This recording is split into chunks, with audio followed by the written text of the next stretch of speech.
This is Jeremy Rivera's tournament matchup between Trinity Baptist College Eagles and Brewton-Parker Barons. Let's pray. Dear Heavenly Father, thank you for giving each team the opportunity to play this game. Please help them glorify you in all that they do and have fun. In your name I pray. Amen. Now for the away team. Trinity Baptist.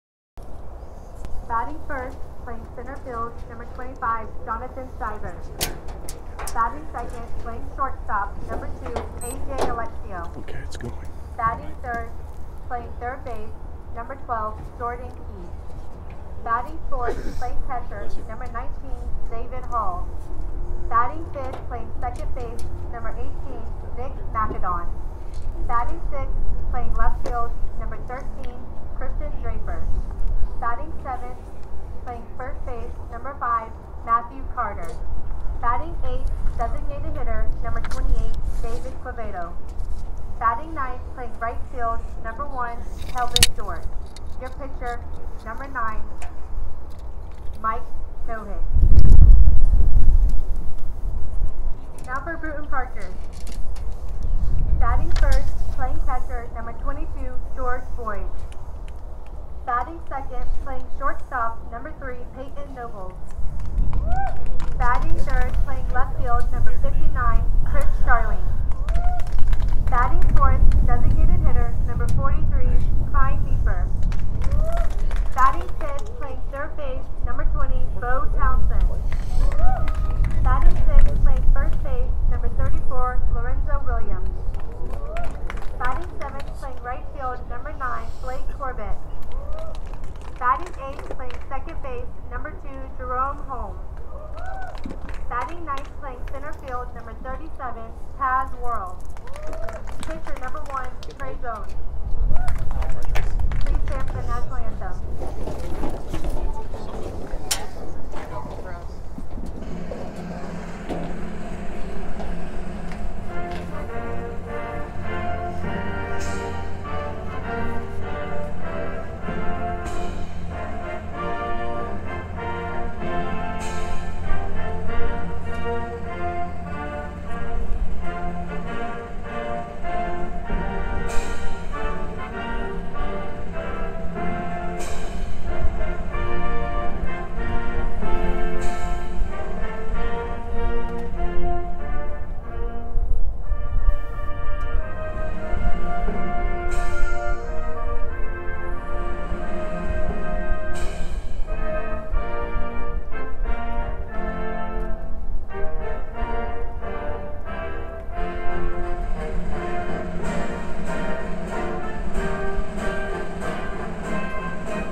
And good afternoon, ladies and gentlemen. Welcome to Trinity Baptist College, the home of the Eagles. We are getting ready for 2018 South Region Championship Baseball in this 5-team double elimination tournament. Game 1 just about to get underway. The host school, the Trinity Baptist College Eagles, taking on the Barons of Brewton-Parker College. Hello, everybody. I'm Ray Bureau. And we're glad you're able to join us here on this absolutely gorgeous Tuesday afternoon on the west side of Jacksonville, Florida. Temperatures in the upper 70s, partly cloudy skies, not a single chance of rain scheduled in the forecast for the rest of this week. So we should have some fantastic weather and some fantastic baseball on the diamond. Trinity Baptist College, even though this is the host school and the home field, is a number 5 seed in the tournament, so they are the visitors on the scoreboard and will be batting first. John Shriver in center field, AJ Alexio at short, Jordan Keys at third, David Hall the catcher, Nick McAdon at second base, batting sixth in left field, Christian Draper, followed by first baseman Matt Carter, DH David Quevedo, and right fielder Kelvin George. And on the mound for Brewton-Parker, there you see him, number 1, Trey Jones, who comes into this game with a record of 1 win, no losses, and a 3.86 earned run average. This is his 13th appearance, second start of the season. He has pitched a total of 25 and 2/3 innings. Trey Jones has allowed 17 hits, 11 earned runs out of 14 total. He's walked 14 men, and he has struck out 14 as well. So the ball game just about ready to get underway. We'll give you the defensive alignment for the Barons. Chris Starling in left, Taz Worrell in center, Blake Corbett in right, and around the infield, Bo Townsend playing third, Peyton Nobles at short, Jerome Holmes at second base, Lorenzo Williams at first. Behind the plate, George Boyd. He's the battery mate of Trey Jones. And sitting right next to me, coming from the #1 seed of this tournament, the Lions of Emmanuel College, we have senior Jeremy Viveros, who's going to say hello and tell us a little bit about the Lions, the #1 seed, and they will play the winner of this ball game. Hello, Jeremy. Glad to have you with us. Hello, and thanks for having me. We're just excited to be here, play some competitive baseball, and the end goal obviously is to make it back to the World Series. And we are surrounded by Lions up here in the bleachers. I better not say anything against the team because they're roaring all around me. Here's the first batter of the tournament for Trinity Baptist College, senior John Shriver.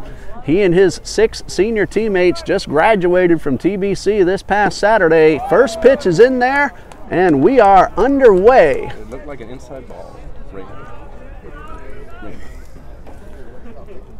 And here's the 0-1, swung on and fouled straight back, count even at a ball and a strike. John Shriver, a senior from Middleburg, Florida, actually now officially a graduate of Trinity Baptist College, still classified as a senior until the Eagles are done playing ball. High drive, well hit toward the gap.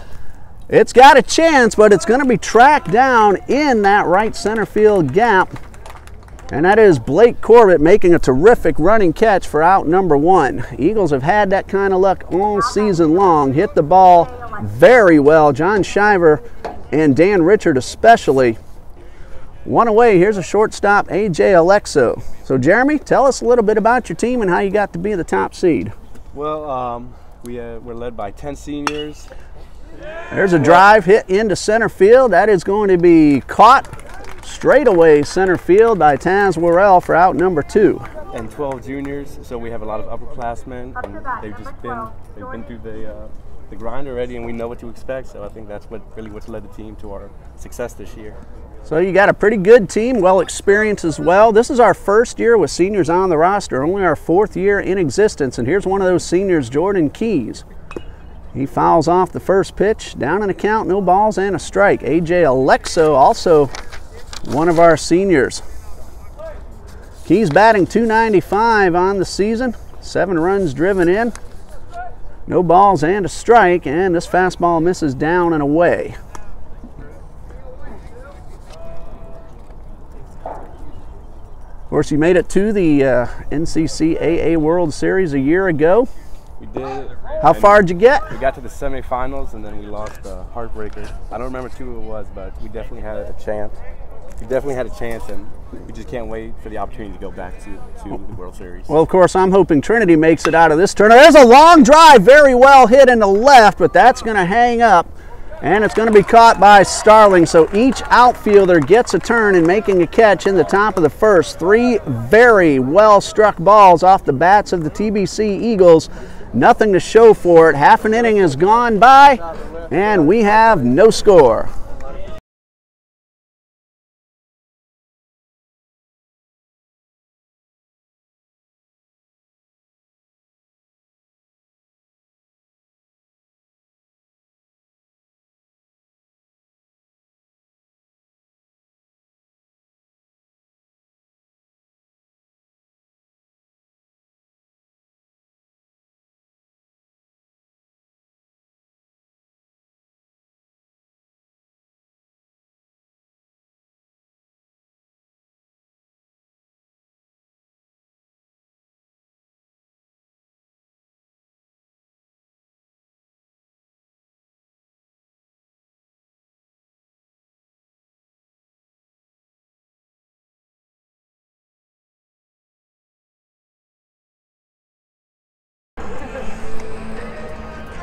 Bottom of the first coming up. Again, the Eagles smoked 3 balls to the outfielders. Unfortunately for Trinity Baptist, all 3 of them run down. Here's a batting order for the Barons.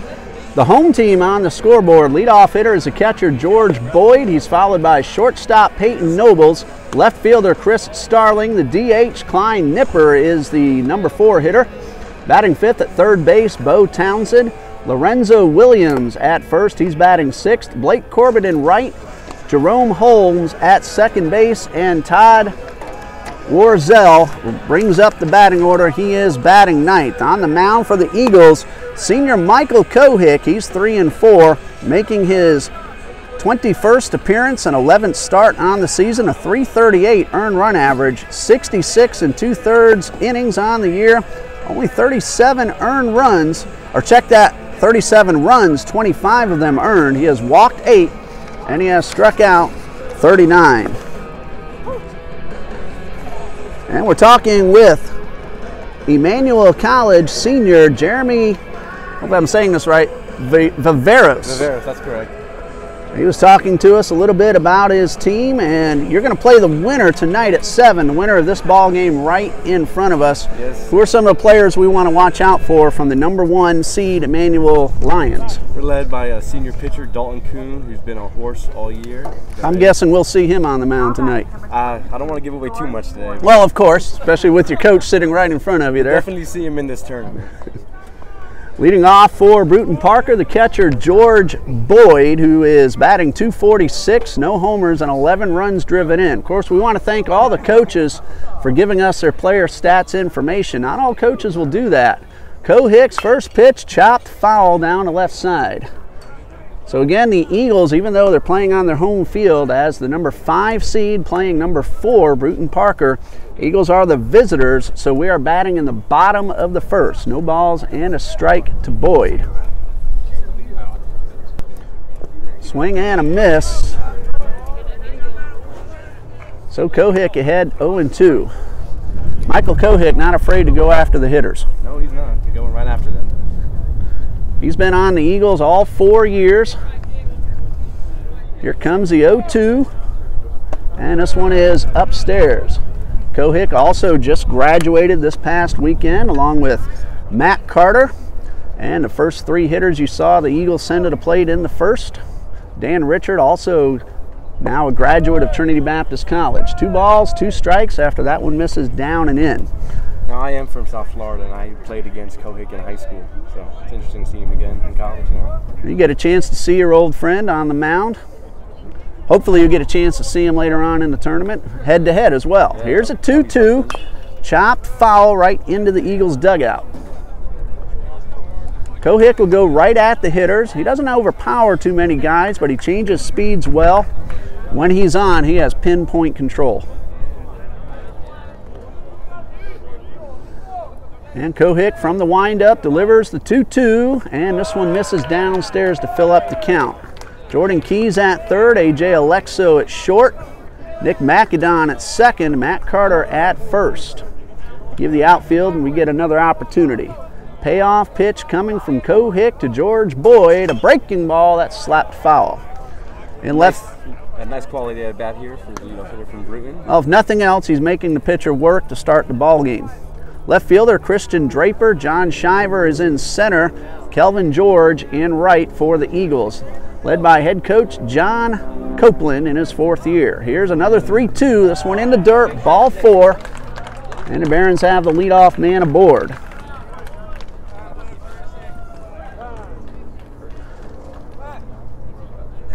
Time called as Peyton Nobles heads to the plate, and we're going to have a courtesy runner for Boyd. NCCAA rules allow courtesy runners for the pitcher and the catcher, speed up rules.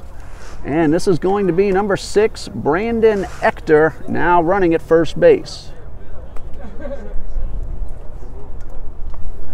So shortstop Peyton Nobles at the plate with a runner at first, nobody out. Nobles hitting .283 with a homer and 13 runs driven in. Kohick working from the stretch, and his first pitch is grounded hard into left field. That's going to be a base hit. And Hector will stop at second, and the Barons in business early on in the bottom of the first. Noble's not wasting any time getting the bat on the ball. Well, it looks like these Brewton hitters are aggressive, what I've seen in the first two hitters. Now batting number 59, Chris Starling. So 2 on, nobody out. Here's left fielder Chris Starling. 328, 4 home runs. He leads the team. And 22 runs driven in. And that is number 3 on the Barons roster for RBIs. So Cohick in a jam early on. Walked Boyd to open the inning. Peyton Nobles hit the first pitch for a base hit. Carter playing in at first, and this one is bounced in the dirt for ball 1. One thing that's bugging me, the sun keeps going in and out behind the cloud. Don't know what to do with my sunglasses. Gotta keep taking them off and putting them back on. Well, my eye doctor said I'm supposed to wear them, but can't stand them really. But got to do what the doctor says. 1 ball, no strikes. Boyd on second, Nobles at first. Nobody out. Again, Matt Carter in on the grass at first. Rest of the infield playing double play depth. Here's the 1-0, and a fastball hits the inside corner. Count even at a ball and a strike. Up next, number 3, Toccoa Falls College, taking on Warner University. That game is scheduled to begin at 3 p.m. Here's the 1-1. Instead, Cohick turns and looks at second. Nothing going on. All games are 9-inning ball games. Of course, doubleheaders in college, 7 innings each, but these are all singles, so they're going to be 9 innings. Here's the 1-1 coming from Cohick. Misses just outside. Starling looked like he was going to square around, but took it for ball 2.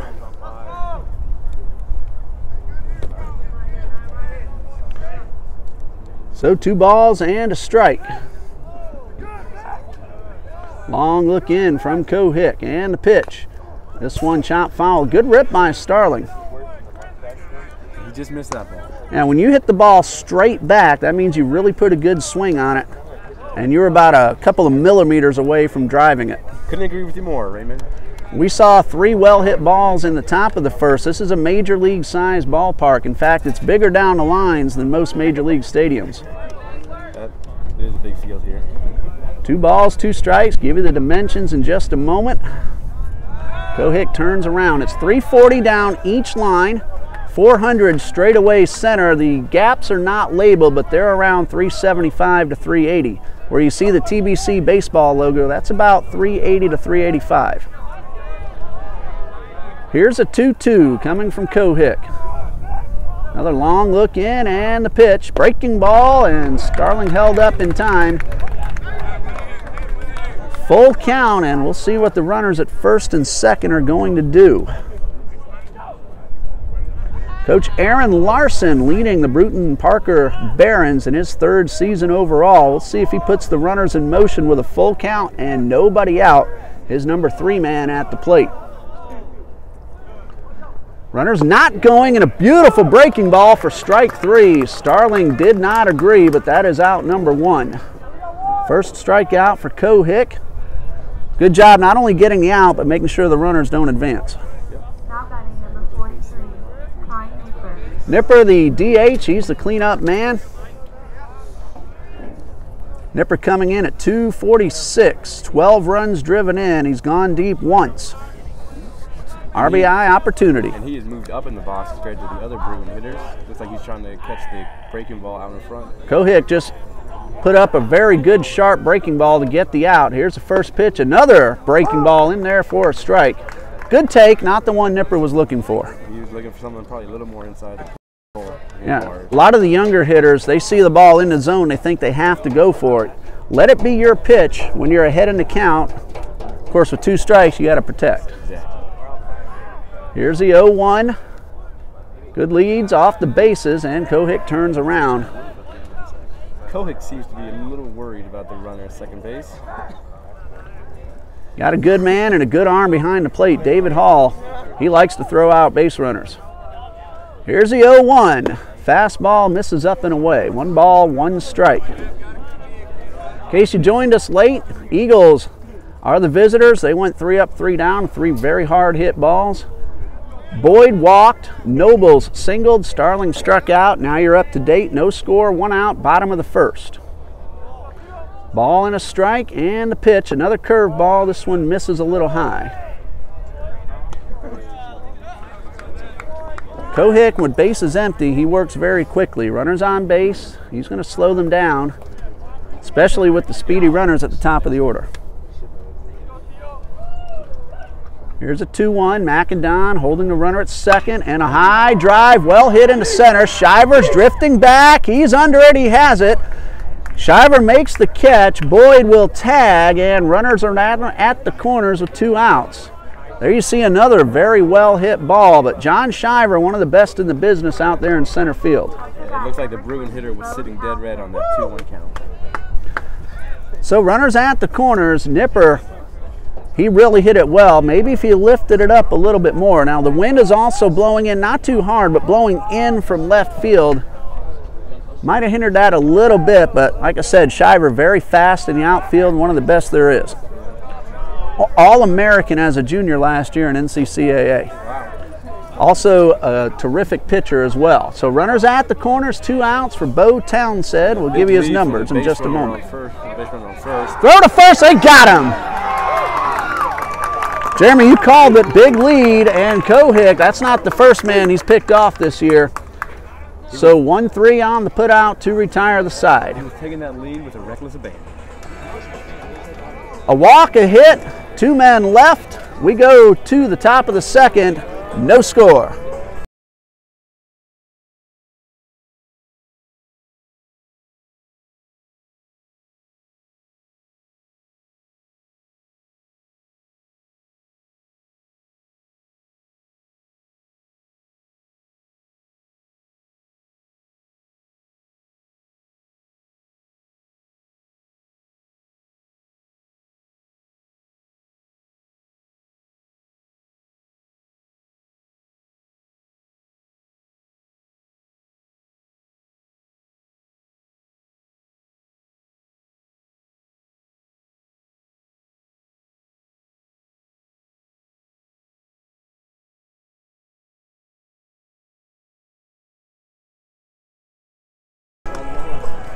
Top of the second coming up, no score. Heart of the batting order for the Eagles. David Hall, Nick McIndon, and Christian Draper. Trey Jones got hit hard in the first, but each outfielder made a catch. The first one run down in the gap by the right fielder, Blake Corbett. The other 2 went right at the center fielder and then the left fielder. Let's see if Trinity can get those line drives to fall this inning. Like I said, we've been having that happen quite a bit to us lately. The Eagles are really hitting the ball well, just hitting it a lot of tough luck.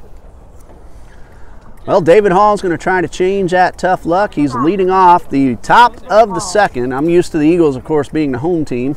Being at their home field also. Yeah, being on their home field, but lower seed in the tournament, so they are the visitors. David Hall leading things off. He is coming in at 272. No homers, but 13 RBIs. Trey Jones on the mound, and his first pitch of the inning is up and in for ball 1. Of course, got to ask you who your favorite Major League team is. I heard you talking some fantasy trades earlier. Yeah, my favorite team, I have to go with the New York Mets. Uh-oh, we got a problem because I'm a Yankee fan. Oh, that is a problem. Does anyone else like to Also a Cub fan. Oh. So a ball and a strike.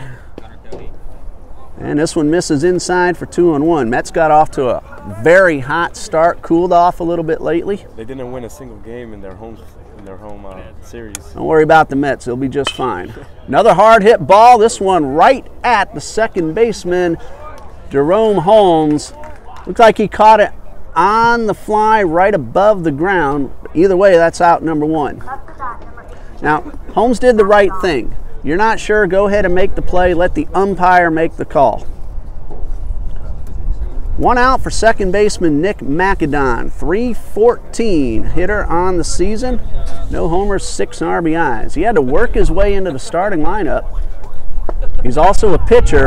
Ended the season one of the main starters for Coach Copeland. Oh, wow.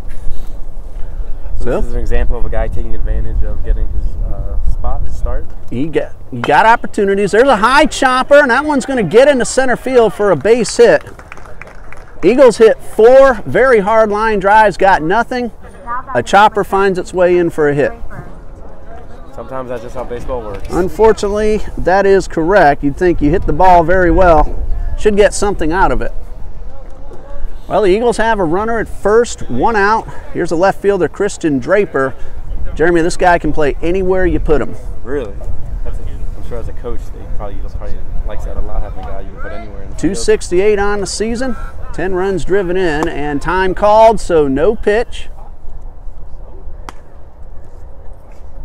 Not sure what it was, but the base umpire talking with second baseman Jerome Holmes.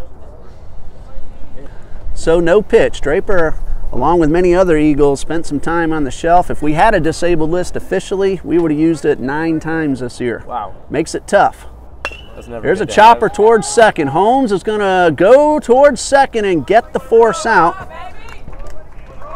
Thought at first he might go on to first with the shorter throw, but he's able to get the lead runner 4-6 for out number 2. Fielder's choice for Draper. He's at first with 2 men out. Number 5, Matthew Carter. Matt Carter at the plate. He's a senior, and Jeremy, just a few weeks, he's going to be a married man as well. Oh, wow. Congratulations to him. And his Carter takes the first pitch, hits it hard towards short. That's going to go to second. Holmes keeps his foot on the bag. Nobles very nearly gave the Eagles a big break, but that is out number 3. 1 hit, 1 man left. We go to the bottom of the second. We have no score.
Bottom of the second, no score. Each pitcher has allowed 1 hit.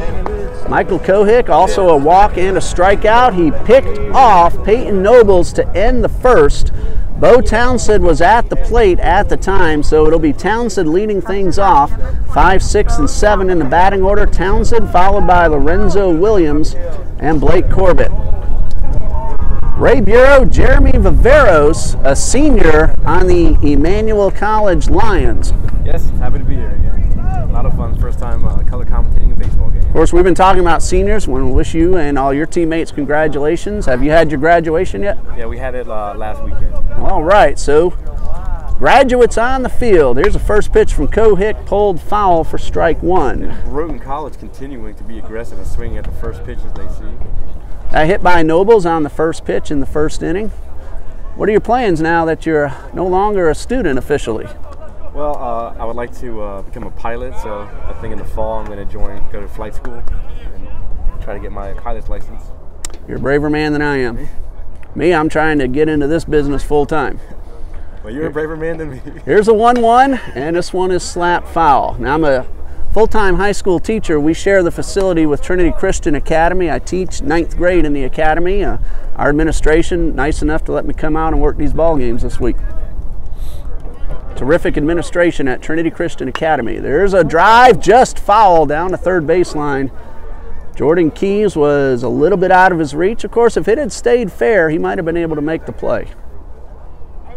Okay. Trinity Christian Academy Conquerors are traveling to Pensacola tomorrow to play in the state regional tournament.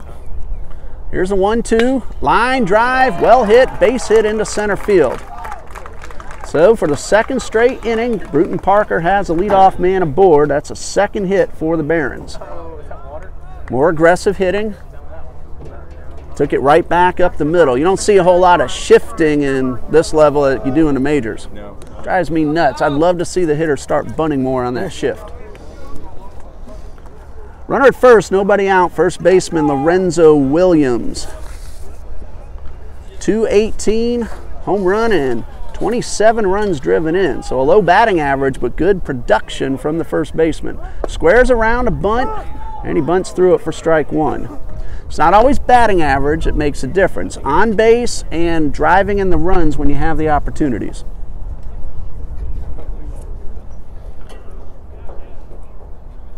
Kohik steps off, and again, a bright sunny day. Clouds moving in and out.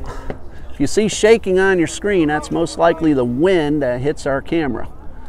Here is the 0-1, a breaking ball, and it hits the batter, grazes Corbett, and that puts two men on with nobody out. Kohik got into that jam in the first and was able to get out of it without a run.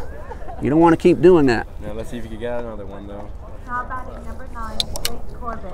So it looks like Matt Carter is going to play in, and just as he did in the first inning, Jordan Keys, a third baseman, looks like he's pulling in some. Here's a number 7 hitter, Blake Corbett, 253, 1 homer, and 11 runs driven in. Middle infielders, Alexo and Macedon playing back, hoping to turn 2. 2 on, nobody out.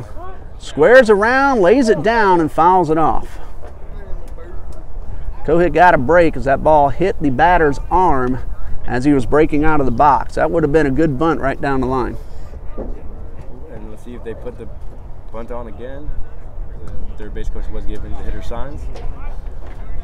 Carter again, very close at first. Keys even with the bag. And here comes the 0-1. Batter already showing bunt. Kohik turns around. That looked more like a let's see what they're up to. Couldn't agree with you more. Corbett has already shown bunt twice. One on a foul ball, one before the look back towards second. No balls, 1 strike. Shows bunt, pulls it back, takes it upstairs. Bottom of the orders due up next. Holmes, the number 8 man, and Taz Worrell, number 9. Another scoring opportunity for the Barons. They came away empty in the first in a similar situation, and this one is bunted towards third. Keys charges, only one play, throw to first. And he beat it out, and Macedon, a second baseman covering, is furious about that call. A close play at first, it could have gone either way. That's going to go as an infield hit on the bunt. Looked to me like he got him by a step. Bases are loaded, nobody out. Again, Macedon cannot believe the call, and the Eagles in the dugout, a little frustrated with the base umpire. Jeremy Holmes at the plate, left-hand hitter. Bases loaded, nobody out. Holmes hitting 181. Homer and 9 runs driven in. Chance to do some damage. 2 men in scoring position. Kohik will work from the stretch with the bases loaded. First pitch is up and away, ball 1. Here's where you want to be patient. Don't want to try to do too much. Put the ball in play. Make sure you get a good pitch to hit. Yeah, I think Holmes would definitely be looking for a pitch he could handle here. The 1-0, this one chopped foul. That one had some good movement. It kind of dipped down on Holmes right as it reached the plate. Carter and Keys, the corner infielders, even with the bag, maybe a couple of steps in front. Now they move up to the grass line. Middle infielders look like they're going to concede a run for a chance to turn 2. Here's the 1-1, a fastball up and away. Shriver in center, shading the hitter to pull. Corner outfielders pretty much straight away and deep.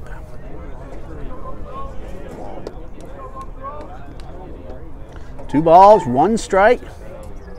Kohik delivers a high fly ball. That's going to score a run.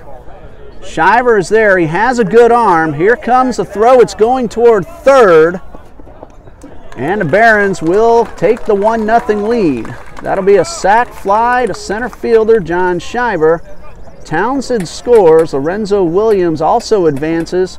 So runners at the corner with 1 out for center fielder Taz Worrell. Let's see if Brewton does any trickery on the base pass now that they have runners on first and third. Shriver did the right thing, though. He had no chance at the play at the plate. Wanted to see if he can maybe cut down the runner or at least keep the runner from advancing. However, Lorenzo Williams, pretty good speed, beat a good throw from Shriver. It was a lot closer than I thought it was going to be. Worrell at 291, 1 homer, 15 runs driven in. RBI opportunity. Williams at third, Corbett at first, 1 out. Throw to first, they might have another man. Yes, they do. That is a second pickoff for Michael Kohick. It looks like the first base coach is arguing. Maybe Kohick might be doing the old Florida balk move, which is confusing the runners. Well, that's his second pickoff. Of course, the Eagles thought it should have been out on the bunt.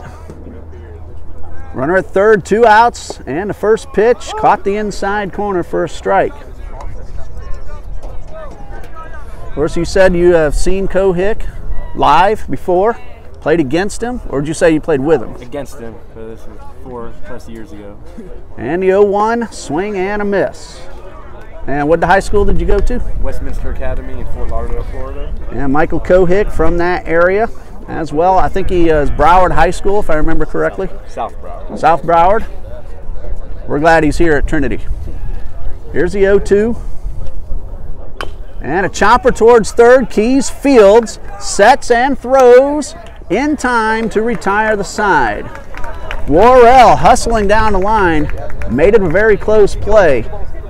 Brewton-Parker gets a run on 2 hits, a pickoff, leave 1. And we go to the top of the third. Barons 1, Eagles nothing.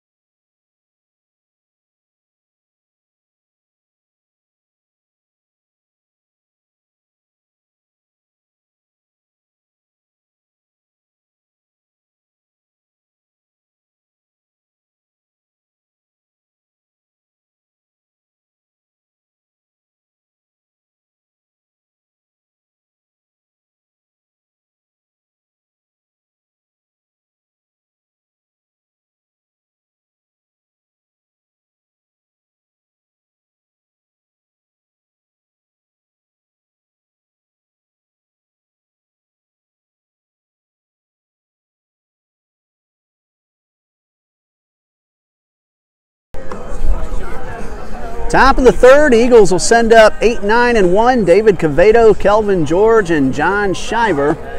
1-0, Brewton-Parker leads. An RBI sacrifice fly off the bat of Jerome Holmes. That came in the bottom of the second.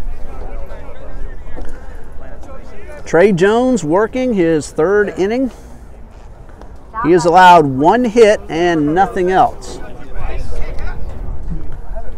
Here's a designated hitter, David Cavedo, leading off the third for the Eagles. And he lines the first pitch into right, and again, some tough luck. That ball well struck. Right at the right fielder. Maybe they need to take a lesson and just kind of chop it up the middle. Number 1, Kelvin George. Didn't even get a chance to tell you that Cavedo has a couple of home runs and a .257 batting average. Number 9 hitter, right fielder Kelvin George, .295, no homers, but 21 runs driven in. He scored 20 times as well. Here's a 1-0. George, very fast, lays down the bunt, couldn't get it past the pitcher. Great play by Jones. And that is out number 2.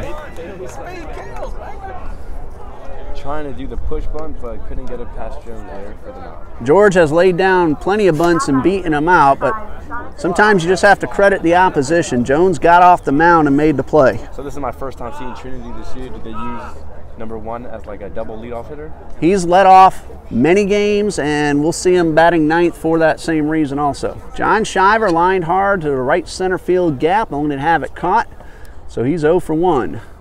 Jones winds up, and the first pitch is up and away. You said it just right. When George will either lead off or he'll bat ninth, and you're right, he does act like a double leadoff man. Here's the 1-0. Breaking ball misses down and in. Kelvin George, one of the fastest men in the league. 2 balls, no strikes. Shriver chops it towards short. It took a funny hop on the shortstop Nobles, but he's able to stay with it and make the play. That was a quick 5-pitch inning for Jones. Well, again, a couple of hard-hit balls turned into outs. Good defense by the Barons, and we go to the bottom of the third. Brewton-Parker leads 1-0.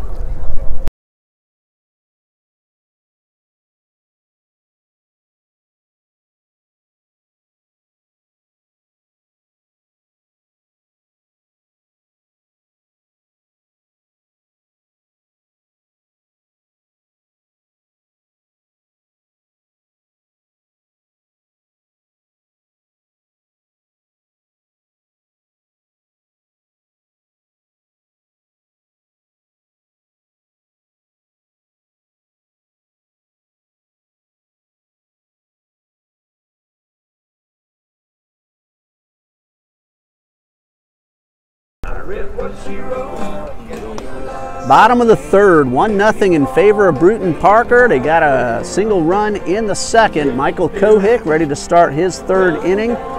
He's allowed 2 hits, 1 earned run. He's walked 1 and struck out 1. We're talking with Emmanuel College Lions senior Jeremy Viveros. He's told us earlier about some of the players on his team and enjoying his first opportunity to call a game on the mic. So how you like it? It's fun, a little nerve-wracking, but I'm starting to get the hang of it. Told someone a few days ago, I've worked more than one job most of my adult life. This is the best second job I've ever had. Maybe one day I can make it full-time. Yeah, that would be awesome.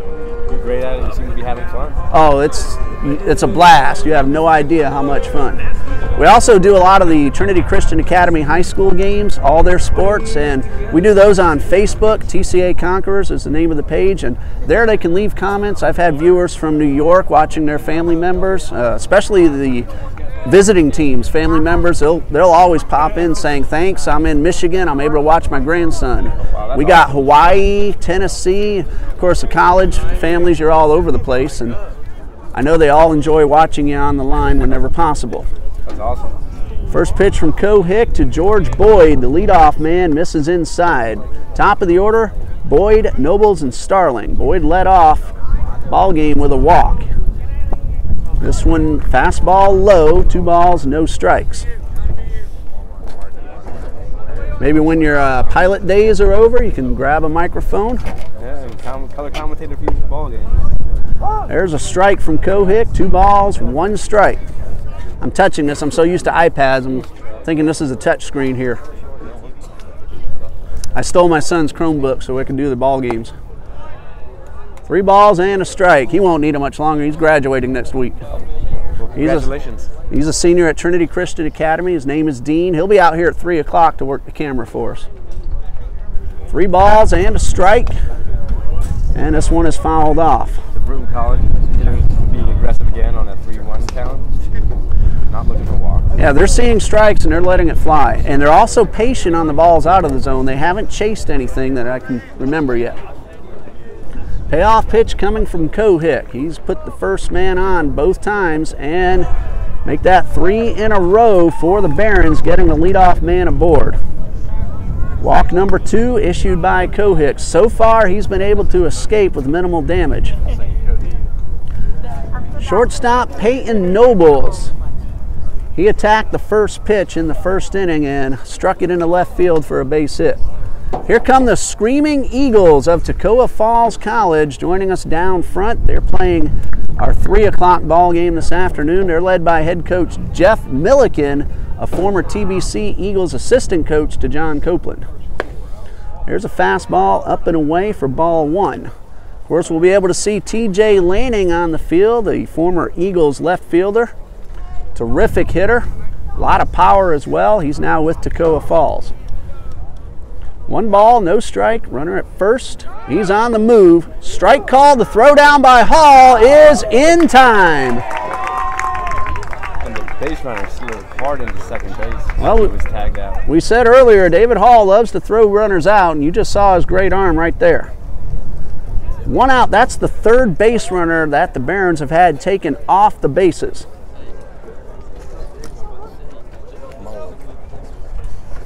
So Jeff Mulliken back at Trinity Ball Yard. And his team will hit the field at 3 o'clock. Nobles now up with 1 out, bases empty, and a count of 2-1. Swing and a miss. That's the first ball out of the zone we've seen the Barons go after. I think you're correct. So the 2-2. Cohick now able to wind up once again. Hot shot, one hopper into right center, and that's a base hit, and that one went right at Cohick and took a turn as it passed by. Just past the second baseman as he dove to try to make that play. Now, almost a great play by Macadon, but thankfully Michael Cohick was not hit with that ball. Yeah. 1 out. For pitchers, and the line drive comes right back at them. You let the ball go, you're about 55 feet away from the plate. And we've seen in the majors some of the pitchers wearing that Kevlar helmet. Big lead off first by Nobles. Throw over in the dirt, but Carter's able to block it. Well, Brewton-Parker's had 2 men picked off, but that hasn't shortened up their leads yet. Yeah, and the third base coach just told the umpires to watch him as he lifts his leg first, doing the old Florida boss move, as I said earlier.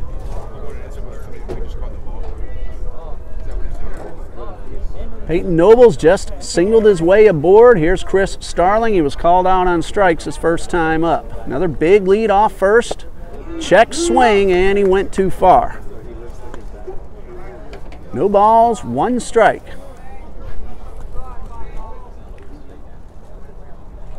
Another big lead off first. Cohick throws over, and this time the runner's back. We mentioned the Trinity Christian baseball team, and now there's the balk. And that's going to put a runner at second base.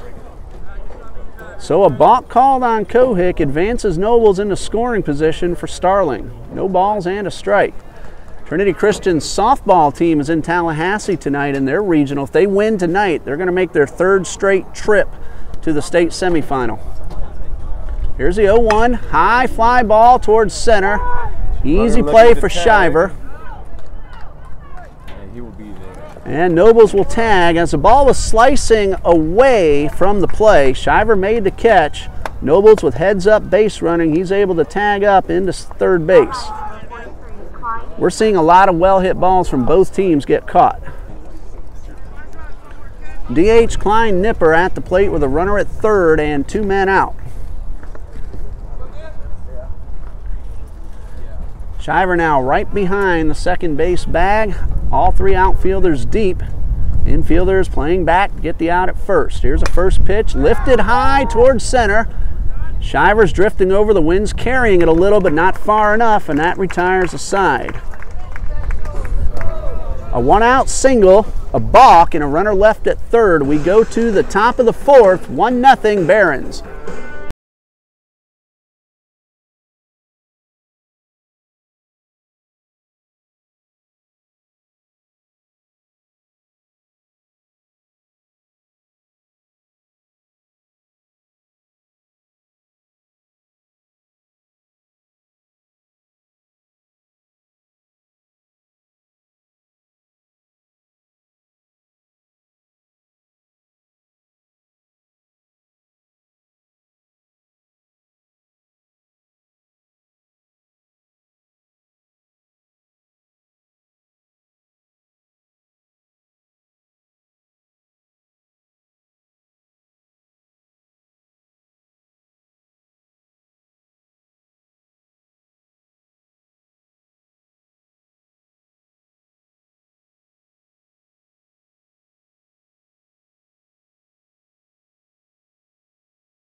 Top of the fourth, A.J. Alexo leading off for the Eagles. He's followed by Keys and Hall, 3 straight seniors opening up here in the fourth. Again, in case you're joining us late, Eagles are the visiting team as they're the lower seed between Trinity Baptist College and Brewton-Parker. So we're in the top of the fourth. Alexo leading off. He lined out hard to center his first time up. First pitch is up and in for ball 1. Again, I hear you talking about some trades you want to make with your fantasy roster. I tried that once. Didn't work out too well. There's a line drive and a base hit for Alexo. So the Eagles have the leadoff man aboard. Now, I'm a Cub fan and a Yankee fan. I found myself rooting for Albert Pujols when he was with the Cardinals. I said, no, there's no way I can do that. I can't root for Pujols playing against the Cubs, so I don't do that anymore. So if the Cubs and the Yankees played in the World Series, who would you root for? I would have to go for the Cubs. That is my #1 team. I grew up watching them on WGN. Grew up here in Jacksonville, actually Green Cove Springs, right outside of Jacksonville.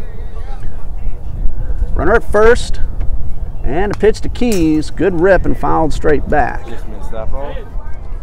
Okay. Jumping on that first pitch fastball from Jones. So no balls and a strike. Go ahead and tell us where Emmanuel College is located. Franklin Springs, Georgia, which is northeast Georgia, about 30 minutes away from Athens, UGA. Go Dogs. You're in Gator country right now. Here's the 0-1. Of course, I'm a Seminole fan. Throw down to second is in time. And a great play by Peyton Nobles. That ball hit the dirt and skipped towards right field. Nobles grabbed it and applied the tag very quickly. So A.J. Alexo unfortunately caught stealing. Again, a great play by Peyton Nobles, a shortstop. Ball and a strike. Jordan Keys at the plate. Curve ball misses outside. 2-1. I thought Alexo had that beat. Me too, but the shortstop just nabbed that ball out of midair. A la Javi Baez. Line drive into center. That is going to get down for a hit. So the Eagles have hit the ball well the entire game. Now starting to find some holes. That's a second hit of the inning. And both have been hit hard. And with 1 out, it's a catcher, David Hall. He also lined hard to the second baseman, not Nobles, he's a shortstop, Jerome Holmes. So Eagles just keep hitting the ball. Eventually they're going to start dropping. Keys is a transfer student from Southeastern University. This one's in the dirt. Keys will take advantage and head on into second. Now, I know Southeastern, they had a great year this year. I think they went like 46-4. But they lost in their conference tournament, which I'm sure everyone was shocked. That I hadn't heard of yet. That is shocking. They're the #3 team in NAIA, last I heard, in the entire country. Yeah, and they got upset by Florida Memorial, which no one expected them to do well. And we play both of those teams. Florida Memorial, no slouch, but again, you don't expect them to beat This was a powerhouse. Yeah, this was Florida Memorial's first year making it to the conference tournament, and no one expected them, and they went and shocked 2 teams. Well, add me to the shocked list. That's the first I heard of that. 1 ball, 1 strike. Fastball right down the middle for strike 2. Keys came over this year as a senior. We're glad to have him. He's put up some pretty good numbers for Coach Copeland. Here's the 1-2 in the dirt and blocked. Nice job by Boyd. RBI opportunity, 1 out. David Hall at the plate. He has driven in 13 on the season. The gap is in left center. If Hall can plug it, he'll tie up the game. This one misses down. Hall thought about it, but held up in time. 3 balls, 2 strikes. David Hall, another one of our seniors now graduates. He's played all 4 years for Coach Copeland as well. Payoff pitch from Jones. High pop up, out of play.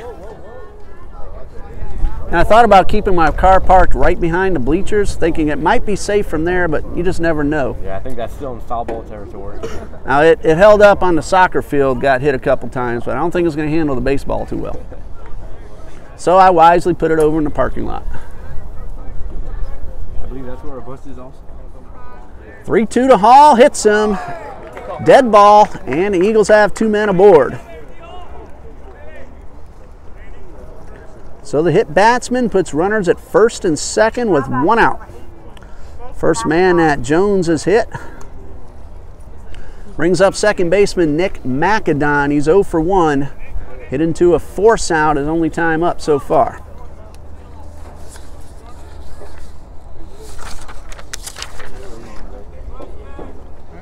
For Trey Jones, that is the 4th man he has hit this season.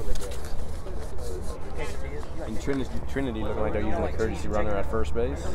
That would be Jordan Brewton, another speedster. The Eagles do have a lot of speed on the roster. Trey Jones, a freshman, doesn't say his hometown, but enjoying his first season with Brewton-Parker. Here's an RBI opportunity for Nick McAdon. 1 out, first and second, and the pitch, a good curve ball, but just a bit outside. And the first baseman for Brewton playing in looks like he might be expecting a bunt, but with 1 out, I don't think they're going to be bunting here. That is Lorenzo Williams in on the grass, and the 1-0. McAdon tried to go the other way with it. 1 ball, 1 strike. So Jordan Brewton running for David Hall at first base. Jordan Keys at second. Here's the 1-1 from Trey Jones. High fly ball into center. Keys will tag. The wind is carrying it. It is caught. And now the runners are going to head back, and been a little bit of confusion as to see if that ball was caught. That's a long way out there, but it was tracked down by center fielder Taz Worrell. That is out number 2. Real estate there to make that play. Keys thought that ball was going to drop, so he took off. With the wind blowing out to right, I did not think the center fielder was going to make that play, but he covered a lot of real estate. And credit him for getting it in, and Keys had to go back to the bag to tag up. By that time, the ball was in. So 2 outs. Christian Draper, left fielder at the plate, bounced into a fielder's choice, and this one is fouled off. Now this inning, Trinity being aggressive at the fastballs against Jones. And they've hit the daylights out of the ball, really the whole game so far. That one looked like it was going to score 2 runs. Unfortunately, great defense. Let's see if they can get a 2-out hit here to tie up the ball game. Here's the 0-1, swing and a foul tip. No balls, 2 strikes. Worrell, he's battling the wind as well. The ball was being carried away from him by the wind, but he stuck with it. Very fast, never gave up on it, and he made a highlight reel catch. No balls, 2 strikes, and a pitch in the dirt. Count now at 1-2. So with 2 outs, all the infielders playing back. Force out at any base. And this one's fouled off. Count remains 1-2.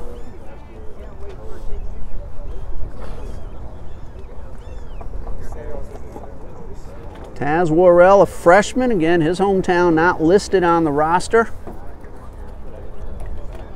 3 more years of that defense out there, however. This one's lifted high and to right, got a chance to drop, but no, it's going to hang up. Blake Corbett runs it down, that retires the side. Again, the Eagles hit the ball very well, but run into some great defense. We've seen that all season long, especially in the last few weeks. 2 runners left. And we've seen it throughout this game. So far, yes, we have. Brewton-Parker playing very good defense. We go to the bottom of the 4th, 1-0, Barons lead.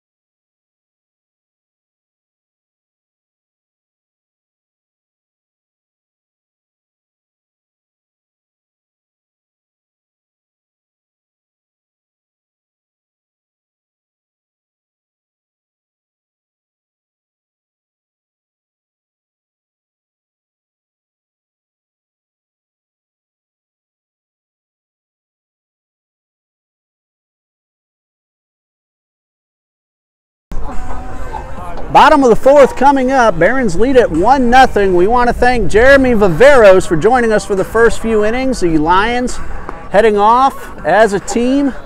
We're going to see them later tonight at 7 p.m. right here on this field.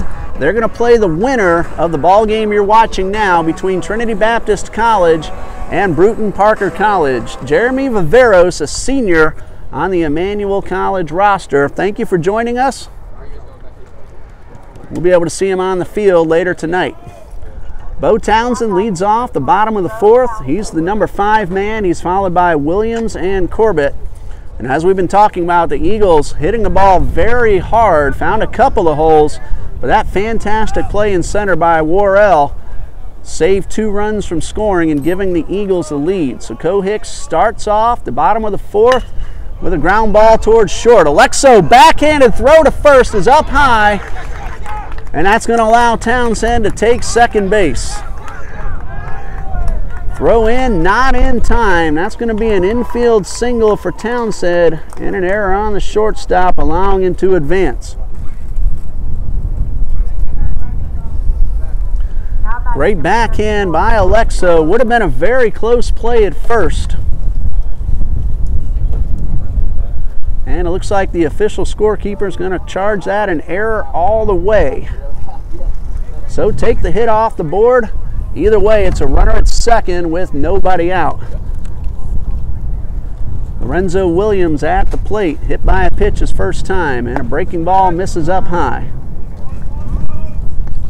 So 1 ball, no strikes. Runner at second, nobody out. And that error put up on the board, no hit awarded. So we'll take it off the book. Williams squares around. Cohick will have to go to first. It is in time, and a sacrifice bunt advances Townsend to third.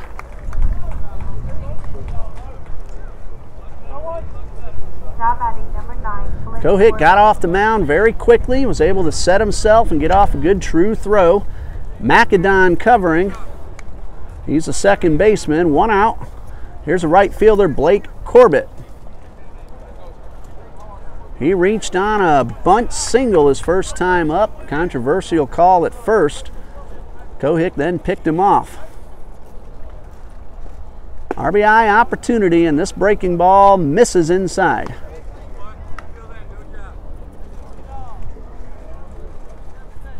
One ball, no strikes. All 4 infielders in on the grass to try to cut down the runner at the plate. Cohick's pitch, chopped hard, foul down the left side. So 1-1 on right fielder Blake Corbett. 2:53 coming into today's game, 11 runs driven in.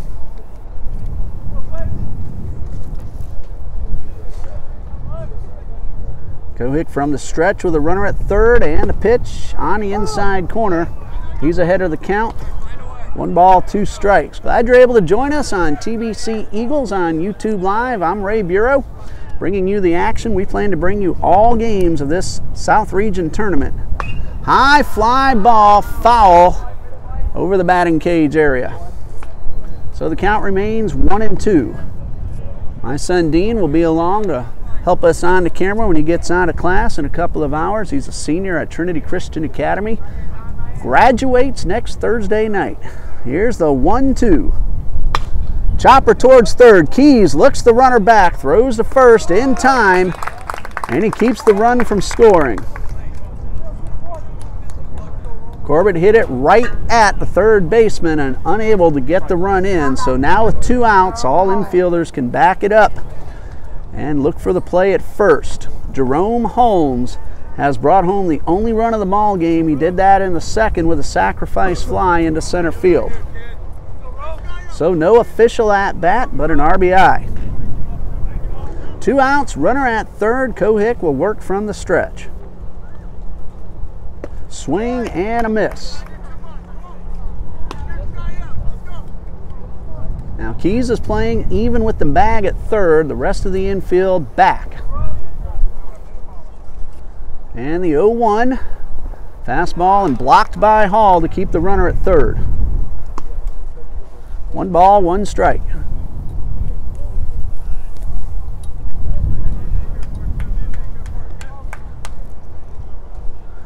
Jerome Holmes looking to drive in a second run of the day, and the 1-1 pitch lifted down the left field line and foul. So he went with the pitch, found some real estate, but the ball took a left turn. 1-2, 2 outs. The runner at third is Bo Townsend. He led off, reaching on an error, advanced to second on the same throw. Moved over to third on the sac bunt from Lorenzo Williams. 1 out later, Holmes is trying to bring him in. 2 down, Kohik again from the stretch. That's going to be a base hit up the middle, and that'll get the run home. And the Barons lead it 2-0. So Jerome Holmes shortening up with 2 strikes. He gets the RBI single. Brewton-Parker leads 2-0. Runner at first, 2 men out. Here's the center fielder, Taz Worrell. 0 for 1, a ground ball to third his first time up. That ended second inning. Breaking ball misses inside.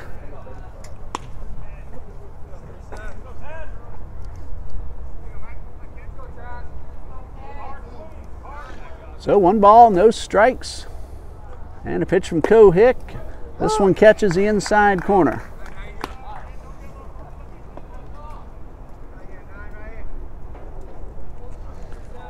There is 1 major league game this afternoon. The Twins and the Cardinals getting ready to start in just a few minutes. This pitch is up and in and hits the batter, so Worrell will trot on down to first. Holmes will advance to second. That's the second batter that Kohik has hit. 2 men on, 2 out. Top of the order, George Boyd due up. Now batting number 22, George Boyd.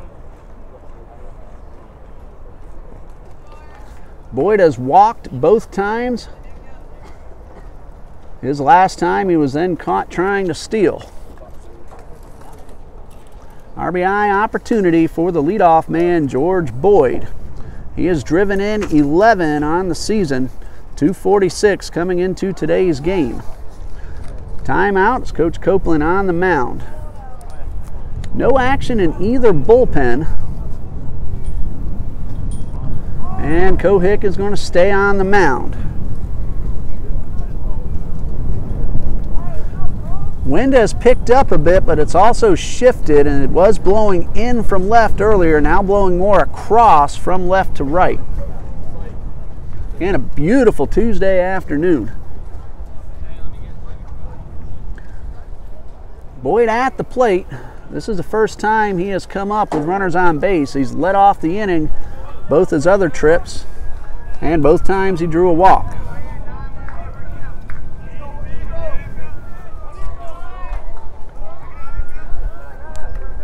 Holmes at second. He drove in a run with a base hit. Worrell at first. He was hit by a pitch. 2 outs, and the pitch from Kohik. A breaking ball in there for strike 1.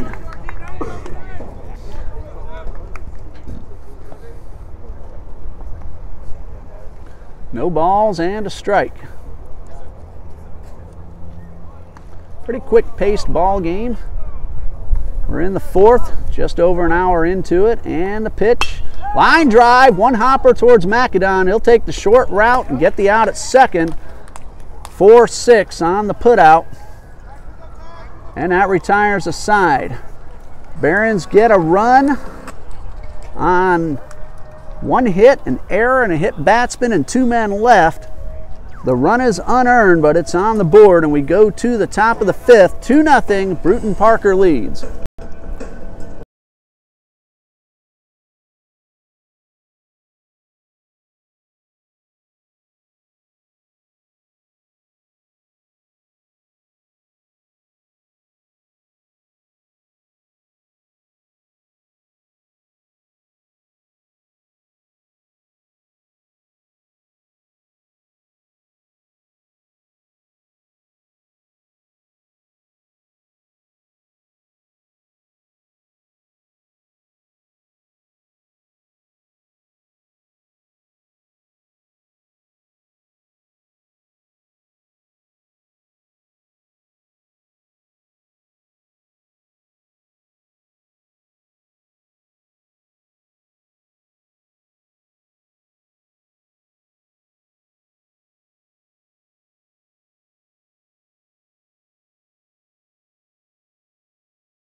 Matt Carter will lead things off in the top of the 5th.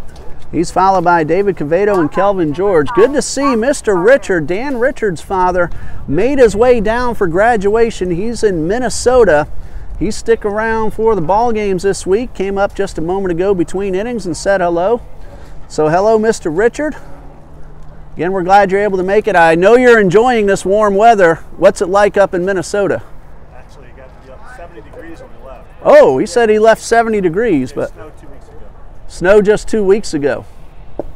First pitch from Jones is downstairs. 1 ball, no strikes. So you must be loving this weather. Yes, gorgeous. Mr. Richard, the father of senior Dan Richard, now graduate, and there's a hot shot, backhanded again. Defensive play keeps the Eagles off the base paths. That's Peyton Nobles with the pick. Well, Mr. Richard, they've been hitting the ball like that all afternoon, circa the Ed Waters series where they did the same thing against the Tigers. So 1 out, here's a DH, David Cavedo. He is also lined hard. That one caught in right. That was his first trip to the plate. At bat number 2, and the first pitch misses down and away. Second time I've met Mr. Richard. He was down here last year at the end of the season. I really hate to see Dan and the other guys leave. And this one misses upstairs. Fortunately, though, they're leaving the only way we want them to, through graduation. Yep. 2 balls, no strikes. David Cavedo, the DH, and the pitch is downstairs. Of course, Dan not in the lineup, but we're sure to see him later on. Dan playing a lot of third base this year, also doing some pitching. Got a chance to start a few times. He's the closer for Coach Copeland as well. This one misses up and in, and Cavedo draws a 4-pitch walk. That is only the first walk issued by freshman Trey Jones. So with 1 out and a runner at first, here's a right fielder, Kelvin George. Kelvin bunted his first time up, but Jones made a fantastic play and got him by about half a step at first.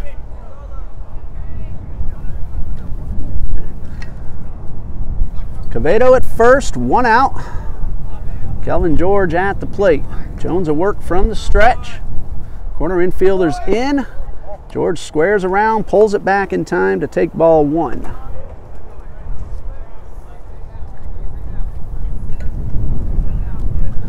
So 1 ball, no strikes. Jones with the pitch. Line drive down the right field line. That is going to be a foul ball. Not by much. It missed by maybe a foot, if that much. Another tough break for the Eagles.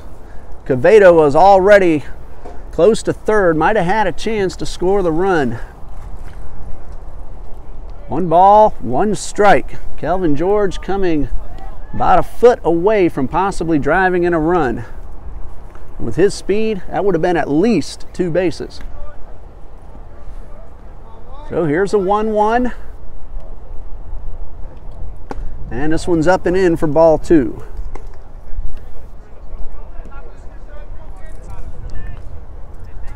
So George ahead in the count, 2-1, gets the signs from Coach Copeland.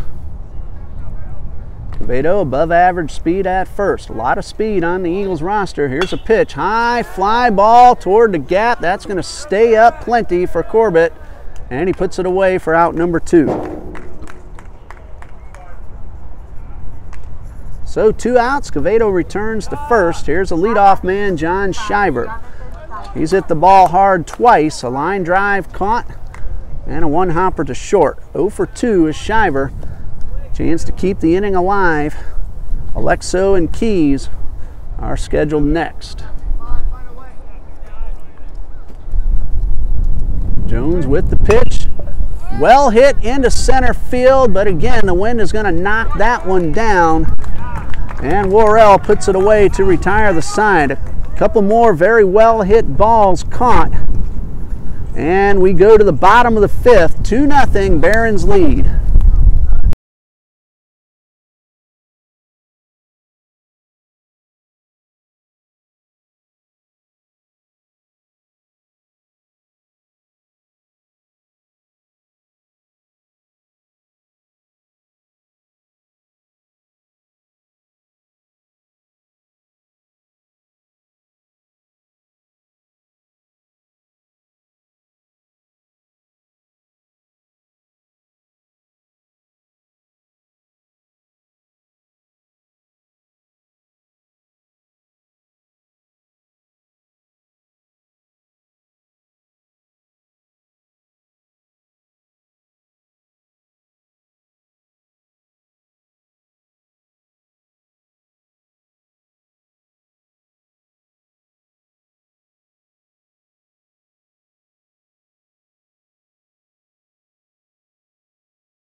Michael Kohick on the mound for the Eagles. He has pitched 4 innings, 2 runs, 1 of them earned, 4 hits, 2 walks, and a strikeout.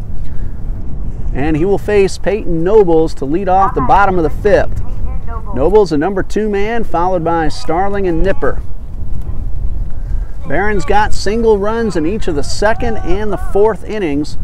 Jerome Holmes has driven in both. First one with a sac fly, 2nd one with a base hit. Bottom of the 5th, underway with a fly ball towards the gap. That is going to find the ground. That's a base hit. And here's a runner on his way to 2nd with a 1-pitch leadoff double. Both teams hitting the ball very well. Barons have found holes. They've also played good defense. And now a leadoff double puts Nobles at 2nd with nobody out. Hit number 5 for the Barons. Here's a left fielder, Chris Starling. He's 0 for 2. Out on strikes and a line drive to center. So when Jeremy was up here, we were talking about the Barons attacking the strikes early in the count. That was a first pitch fastball laced into the gap for a double. Back to the box. Kohick's going to go to 3rd. Eagles have a rundown. Jordan Keys finds Alexo. He applies a tag and takes a quick look back at 1st. Eagles get the lead runner 1, 5, 6, and a fielder's choice for Chris Starling. Good defense by the Eagles infield. They get the lead runner. And Starling at 1st with 1 man out. Here's a DH Klein Nipper. He has gone to center twice, 0 for 2.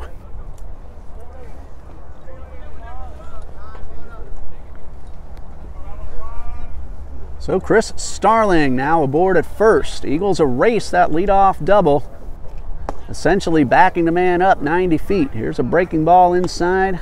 1 ball, no strikes. Sun continues to move now directly overhead, just past 1:15 Eastern time here in Jacksonville. Here's the 1-0. Hot shot, base hit in the left, right past a diving Jordan Keys. Here's Starling around 2nd on his way to 3rd, and he's in there safely. And a line drive single from Nipper puts runners at the corners. Starling came all the way around. Good speed on the bases in Starling and Nipper. Runners at the corners, 1 away for 3rd baseman Bo Townsend. He has scored both of the runs for Brewton-Parker, the only runs of the ball game. David Hall calling out the 1st and 3rd signals, getting those from Coach Copeland. Middle infielders will play back, try to turn 2. Matt Carter holding the runner at 1st. Jordan Keys at the moment about a step behind the bag and a little bit off the line at 3rd.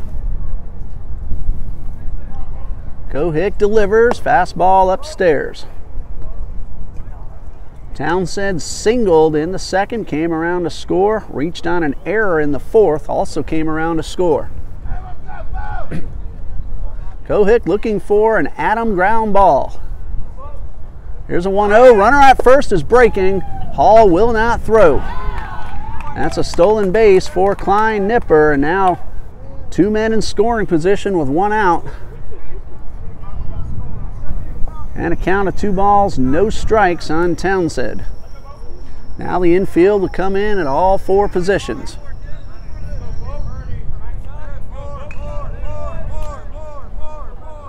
Kohick delivers a 2-0, swing and a miss. Townsend chased one upstairs out of the zone. With a runner at 3rd, looking to get that fly ball to drive home an insurance run. 2-0 Barons lead as they bat in the bottom of the 5th. Here's a 2-1, high fly ball towards right. It is slicing towards the fence and out of play. So that evens the count at 2-2. Kohick will make a huge pitch. Looking for the strikeout. That'll put 2 men out, keep the runners there if Kohick's able to get it.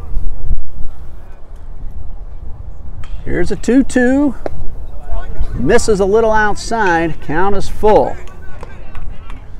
Tried to get the hitter to chase it out of the zone. Townsend would not bite. So a payoff pitch with 2 men in scoring position from Cohick. From the stretch, and this one hits the batter, and that loads up the bases. That is the 3rd batter that Cohick has hit. 1 out. There's a Baron on every base. Lorenzo Williams coming up to the plate. He was hit by a pitch, and he's also laid down a sacrifice bunt, so no official at bat in 2 trips to the plate.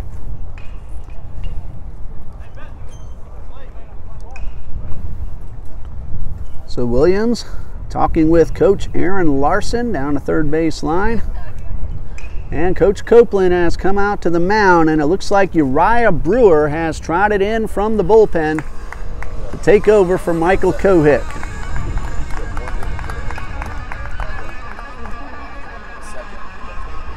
So we'll pause here as Brewer gets his warm-up tosses, and we'll give you the line on Cohick when we come back in just a moment on TBC Eagles on YouTube Live. Barons lead 2-0 in the 5th.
Uriah Brewer on the mound in relief of Michael Cohick, and the senior Cohick, 4 1/3 innings pitched. 2 runs, 1 earned, but he is responsible for 3 men on base. Cohick allowed 5 hits, he walked 2, and he struck out 1. Uriah Brewer is 4-2 on the season, a 3.60 earned run average. This will be his 15th appearance overall. In 40 innings, he has allowed 16 earned runs, 46 hits. He has walked 17 and struck out 27, and he inherits bases loaded with 1 out, and first baseman Lorenzo Williams at the plate. I told you what Williams has done, no official at bat. Hit by a pitch and a sac bunt. Brewer will work from the windup, and his first pitch misses down low.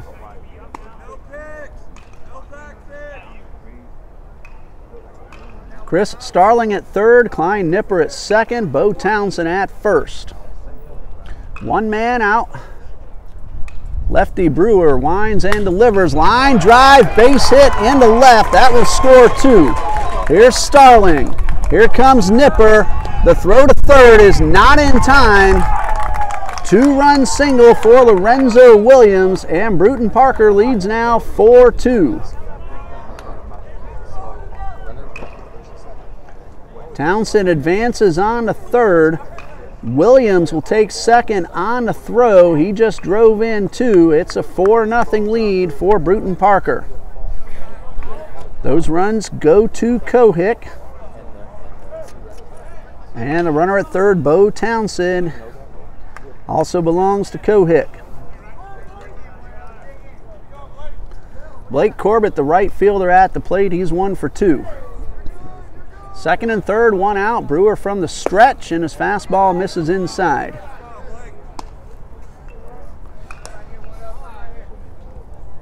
Leadoff double by Nobles. He was caught in a rundown and was tagged out between 2nd and 3rd. Still though, Bruins turned a leadoff hit into a run, and now they've gotten 2. A ball and a strike. Blake Corbett with 2 men in scoring position. The winner of this game plays the top seed Emmanuel College Lions at 7 p.m. tonight. This one is on the outside corner. Loser of this game will play tomorrow at 12 noon. That will be against the loser of our next game, Toccoa Falls College and Warner University. If you go to tbceagles.com, you can pull up the bracket. Here's a high drive into center field. Both runners tagging. Shriver makes the catch. The throw to the plate is in time, but on the ground, and that's a sac fly for Corbett as Townsend scores a third run of the inning. Williams holds at second. Well hit ball right at Shriver, who made a good throw, but the ball and the runner reached the plate almost at the same time. Ball ended up on the ground. 2 outs, runner at second for second baseman Jerome Holmes, and the switch hitter has driven in 2, once with a sac fly, once with a base hit.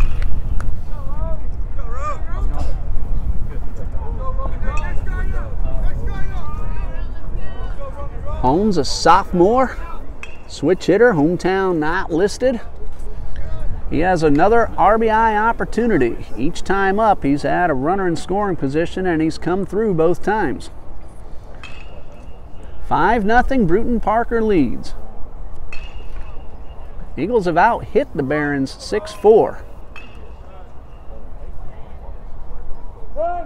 Time called.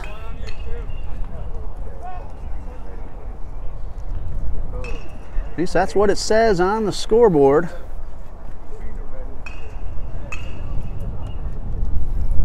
We'll double check that. Brewer takes a long look back towards second, and nothing going on. Eagles have hit the ball very hard all afternoon. 3 hits for the Eagles. Scoreboard says 6. Swing and a miss. Holmes chased one down in the dirt. That ball bounced well in front of the plate.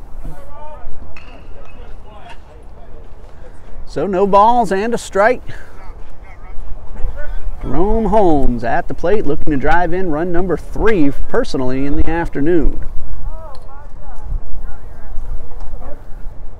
Brewton-Parker got a run in the second, 1 in the fourth, 3 in the fifth, still batting, bottom of the fifth, 2 men out. And a pitch from Brewer. This one slapped foul and out of play. No balls, 2 strikes. And Toccoa Falls College, Warner University scheduled to start at 3. Emmanuel College and this game's winner at 7 tonight.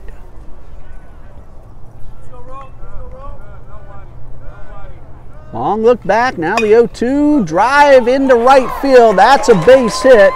Williams will round third. Another throw to the plate is not in time. So that's the 3rd RBI for Jerome Holmes. He's picked one up in each at bat. And it's now a 6-0 lead for Brewton-Parker. Holmes holds at first, a good throw on target, but Williams legged it out. Now a 4-run inning. That run is charged to Uriah Brewer. So 6-0, Barons lead, runner at first, 2 out. Here's center fielder Taz Worrell. He's 0 for 1, he was hit by a pitch his last trip. Ground ball toward the hole, Alexo will dive, throw to first, not in time, and gets by Carter. Both runners will advance, and runners will be at second and third with 2 outs. That's going to be an infield single and an error to allow the runners 90 extra feet. Second error on Alexo. Now batting number 22, George Boyd. So the top of the order, George Boyd at the plate. He's a 9th man to bat in the inning. He has walked twice and grounded out to second. In fact, that was a 4-6 force out that ended the bottom of the 4th. First base is open. Brewer will work from the stretch. Fastball misses outside for ball 1.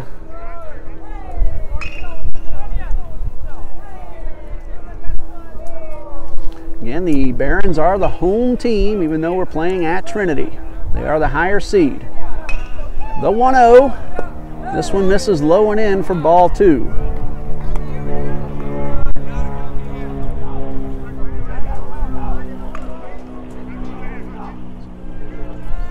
Two balls, no strikes. And Brewer with the pitch, and he misses for ball 3. Shortstop Peyton Noble's on deck. He started this inning with a double.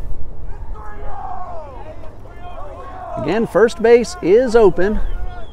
And a 3-0 from Brewer, taking all the way is Boyd, and it's 3-1. Beautiful Tuesday afternoon, warm, but the breeze helps keep it feel a little bit cooler. Temperatures in the low 80s. Here's a 3-1 coming from Brewer. High pop fly over near the dugout. Carter giving chase, and it's out of play. So the count is full. Runners at second and third.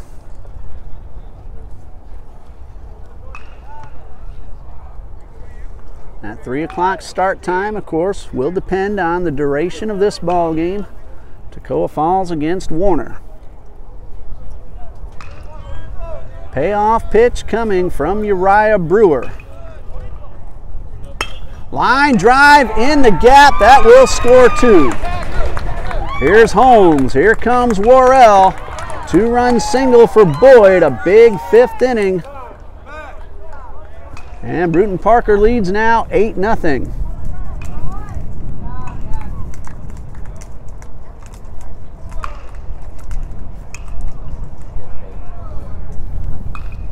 Shortstop Peyton Nobles at the plate. Led off with a double, caught in a rundown between second and third. But since then, 6 runs have scored for the Barons. Runner at first, 2 men out. Brandon Ector, the courtesy runner for the catcher, at first. High pop up, again near the sidelines. Carter giving chase. And Macadon on the diving attempt, unable to get there in time. And Macadon's slow to get up, but he's all right.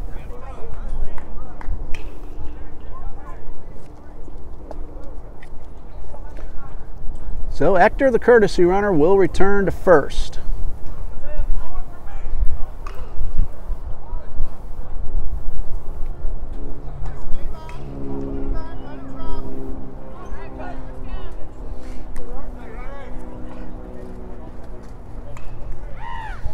No balls and a strike. Brewer takes a long look at the runner. Now the pitch downstairs. Count even at 1-1.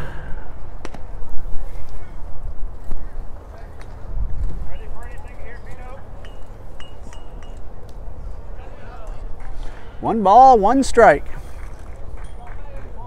Big lead off first by Ector, and the pitch outside, 2-1.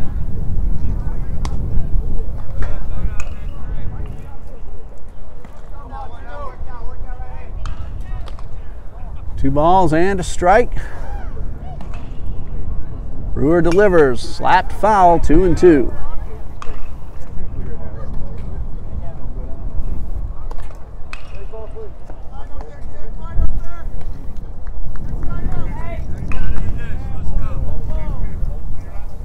So Cohick allows 5 runs, 4 of those earned. Here's a 2-2 on the way, and it misses outside. Hall, snap throw to first, runner back in time.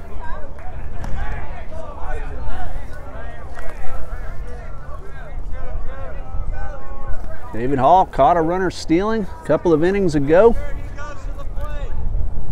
Good arm behind the plate. Here's a 3-2 pitch from Uriah Brewer. Runner's on the move, and it's fouled off.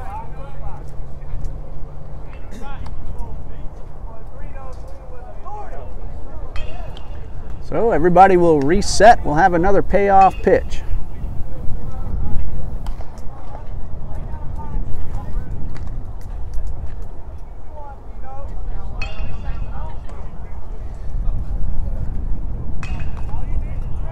Again, Hector will be on the move. Full count, 2 outs. There he goes, and the pitch again is fouled off.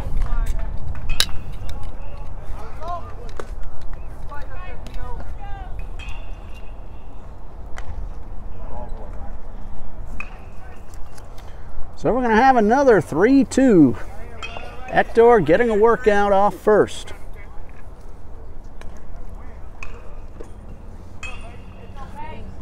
8-0 Brewton-Parker leads, bottom of the 5th. Runner on the move again, and another line drive, base hit in the left. Hector will round second. Here comes a throw to third. It is in time, and the Eagles get the out at third. Hector trying to go first to third is cut down 7-5 to retire the side. That is a base hit for Nobles. And the Barons put 6 runs on the board in the 5th, 5 of them earned. And after 5, it's 8-0 Brewton-Parker.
Top of the 6th, Alexo, Keys, and Hall are due up for the Eagles. Hitters 2, 3, and 4 in the lineup. A big 6th run 5th has put Brewton-Parker ahead 8-0. Senior A.J. Alexo at the plate, 1 for 2. He's hit the ball hard both times.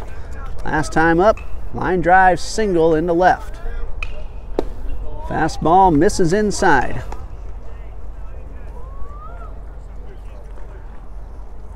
Trey Jones, inning number 6, and this one is fouled off to the right side, and it is out of play.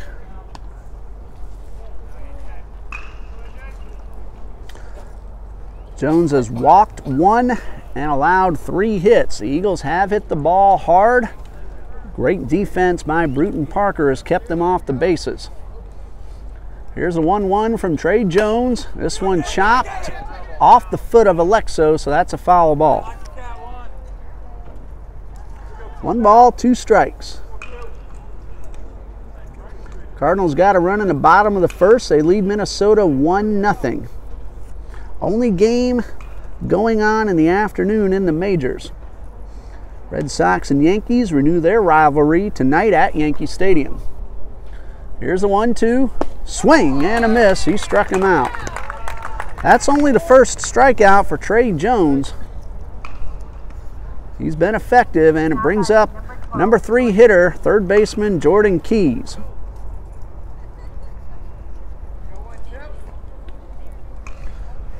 Jordan got a base hit his last time up, 1 for 2. First pitch from Jones is down in the dirt. And the sun and the clouds doing battle with each other. Clouds are winning right now. Good cloud cover does keep us a few degrees cooler than we might be. Here's the 1-0, chopped hard foul down to third baseline.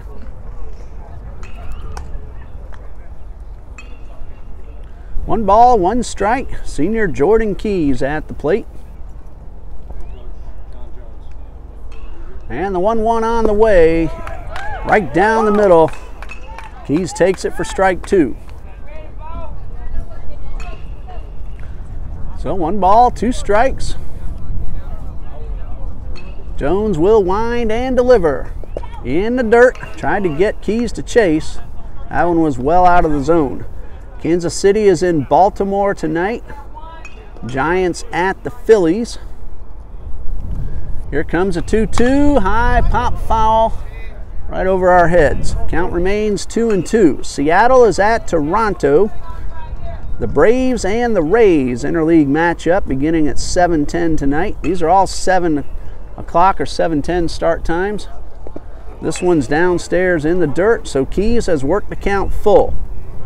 Mets and Reds also at 7:10. Half hour after that, the Indians are in Milwaukee. Detroit at Texas. Here's the 3-2. Swing and a miss. He got him. Jones has struck out the first 2 men in the 6th. And with 2 outs and the bases empty, here's a catcher, David Hall. He's 0 for 1, was hit by a pitch his last time up. Marlins at the Cubs. Wrigley Field just after 8 tonight. Padres at the White Sox. First pitch to David Hall, chopped right back at Jones. 1 hop, he's going to take it himself. 1 unassisted, don't see that very often, and that retires a side. 3 up, 3 down, go the Eagles in the 6th. Bottom half coming up, it is 8-0 Brewton-Parker.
Bottom of the 6th, 8-0 Brewton-Parker leads, and a new pitcher for the Eagles.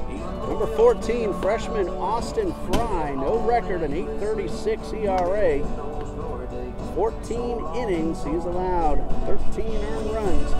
He's taking over for Uriah Brewer. 2/3 of an inning, 5 hits, 3 runs, 2 of them earned.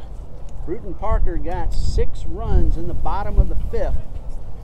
And to start the 6th, they will send Chris Starling to the plate, hitter number 3 in the batting order, followed by Klein Nipper and Bo Townsend.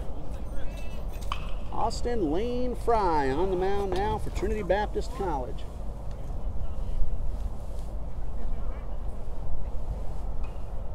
Starling without a hit, last time up reached on a fielder's choice and scored the first of those 6 runs. Here's the pitch, swing and a miss.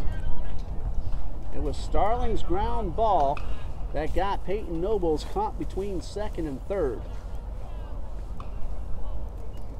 Here's the 0-1 and a fastball well outside.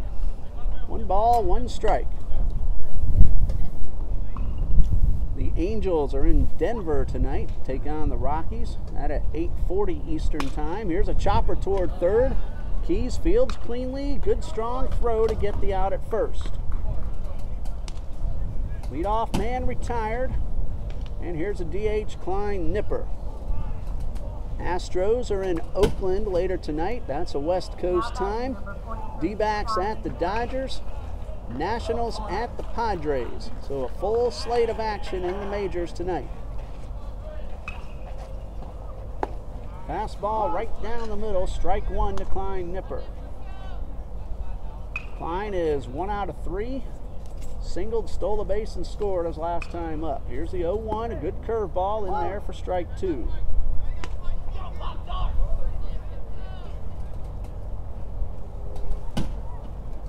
So Fry getting ahead of the hitter, and a high chopper. That's going to be a tough play for McAdon.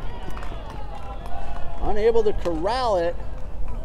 Would have been very close at first. Let's see how it's scored down at the table. Either way, Nipper is aboard. No indication yet. Again, would have been a very tough play for McAdon. He would have had to turn and fire. Nipper was hustling down the line. That's going to be an infield single for Klein Nipper. Bo Townsend at the plate. 3 runs scored here in this ball game, and the pitch is taken down the middle for a strike.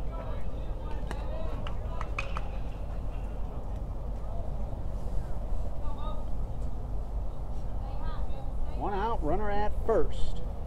Fry delivers. Snap throw to first, and the runner's back in time. Like the pitch was called ball 1, and it's 1-1.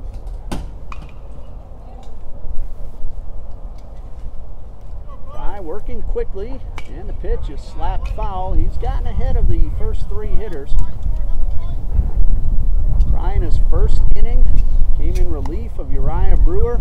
Michael Kohick was the Eagles starter. 1 ball, 2 strikes. Nipper at first. He reached on an infield single, and the pitch. Line drive. Keys makes the catch, throws across the diamond, but Nipper's back in time. Jordan Keys left his feet, caught the ball up in the air, 2 away.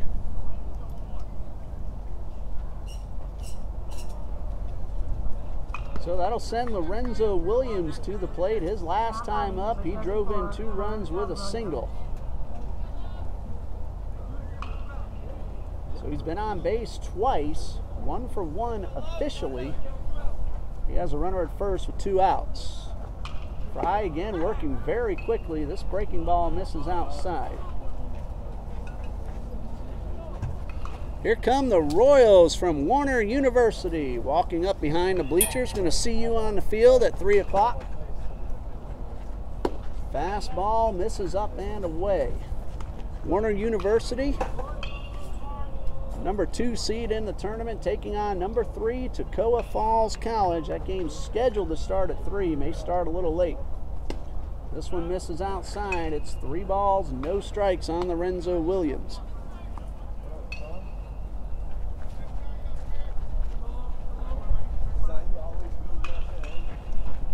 Two outs, a runner at first.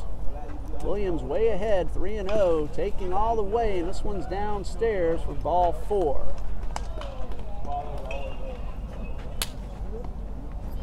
So the walk puts Williams aboard and advances Nipper into second. Here's a right fielder, Blake Corbett. He drove in a run with a sac fly his last time up. Officially, he's 1 for 2. That single was a bunt single in the second. First pitch from Fry, inside.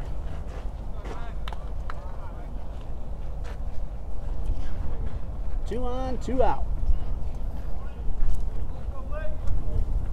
Fry delivers this one over the head of the batter, and that will allow both runners to advance. That'll be a wild pitch charged to Lane Fry. That puts runners at 2nd and 3rd.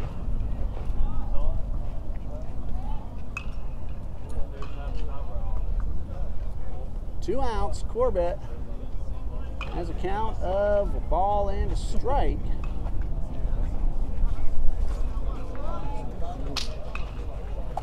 And we'll double check that with the umpire. Says 1-1, and this one is upstairs.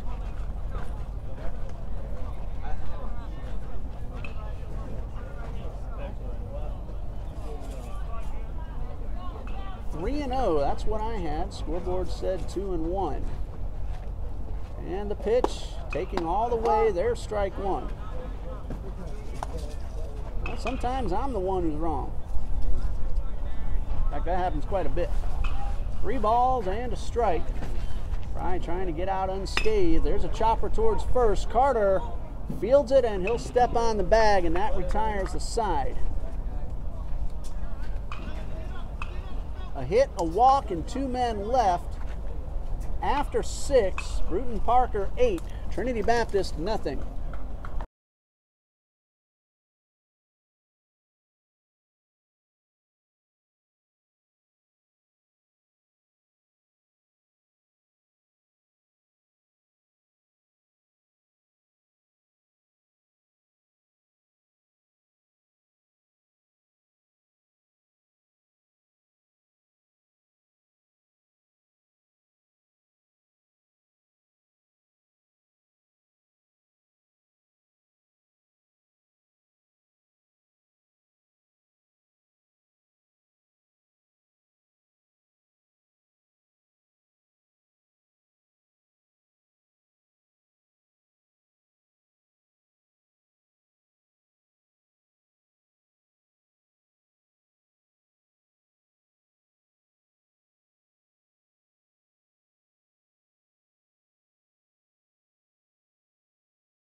Nick McAdon will lead off for Trinity Baptist in the top of the 7th. He is the number 5 hitter. He's followed by Christian Draper and Matt Carter. Nice little lake there. Trey Jones has pitched 6 innings of shutout ball, 3 hits. He has walked 1 and struck out 2, and Jones is still out on the mound as we begin inning number 7. Nick McAdon has hit the ball hard twice, nothing to show for it. That's been the story of this afternoon. Eagles have really made good contact all up and down the order. They've hit a lot of atom balls. They've also had some balls run down in the gap in the outfield. Here's Jones with the first pitch and a fastball upstairs. So 1 ball, no strikes. The Twins got a run in the top of the 2nd, tied with the Cardinals at 1. Here's the 1-0. Swing and a miss.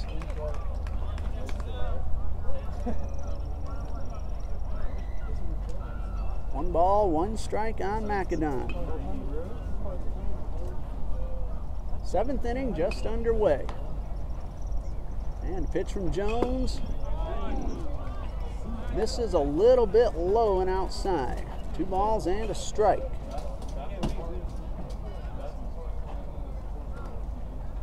And here's a 2-1. Fastball inside. Jose Martinez homered to give the Cardinals their run. And a sacrifice fly tied up the game in the 2nd. 1-1 between the Twins and the Cardinals. Here's a 3-1.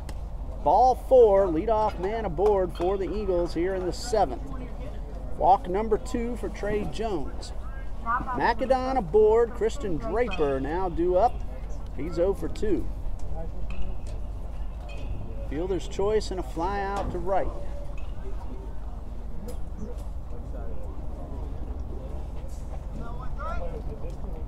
Nick McAdon leading off first, a good lead. Jones from the stretch, and the pitch is popped up.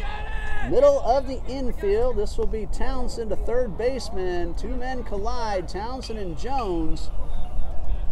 And it looked like Jones made the catch, the pitcher. Everybody seems to be all right. So 1 out for first baseman Matt Carter.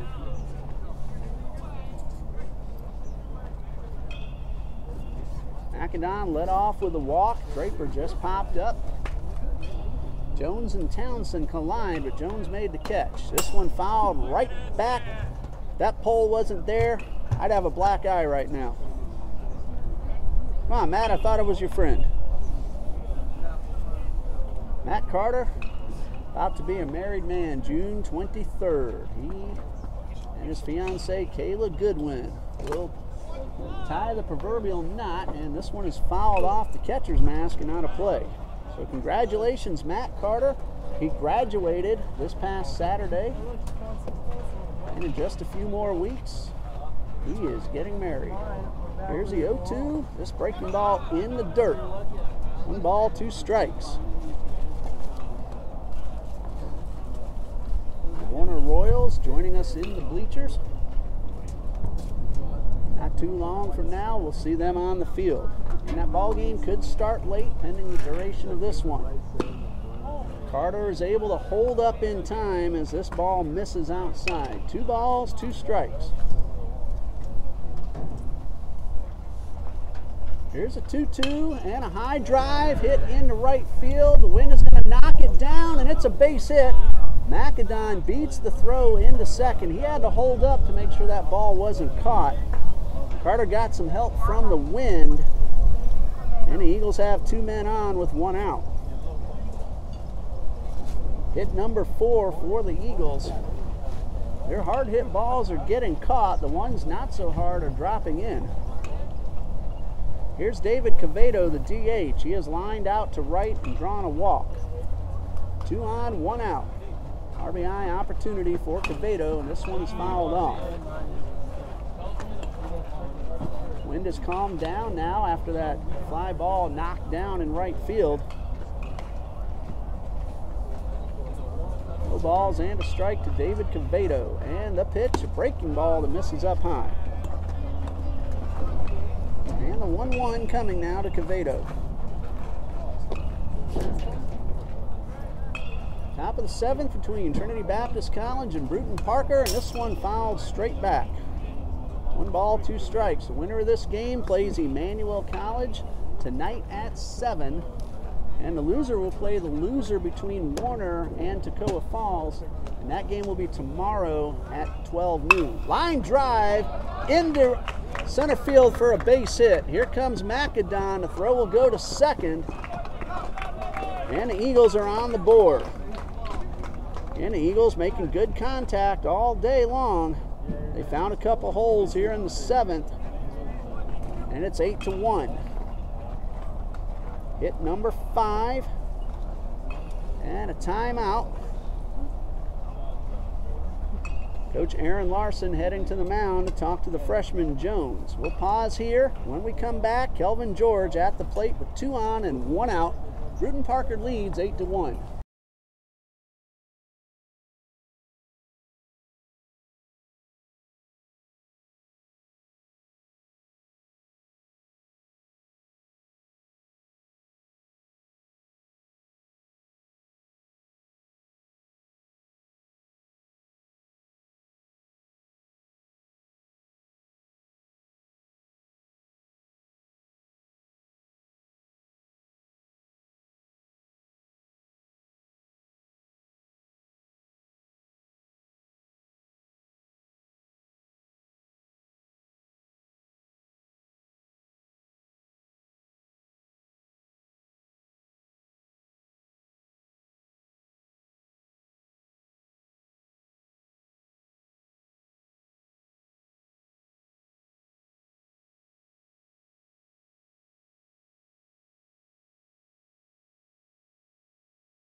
Coach Larson has made a pitching change, and now on the mound for Brewton-Parker, number 7, sophomore Niles Hewling, a sophomore from Columbus, Georgia.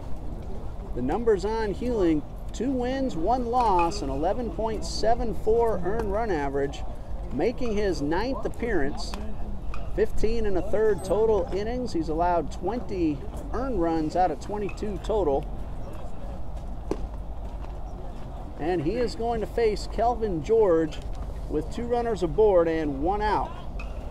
Trey Jones goes 6 1/3, 1 earned run, but he is still responsible for the 2 men on base. 5 hits, he walked 1 and struck out 2. Kelvin George, the hitter for the Eagles, he is 0 for 2. Ground ball to the pitcher and a line drive into right his last time up.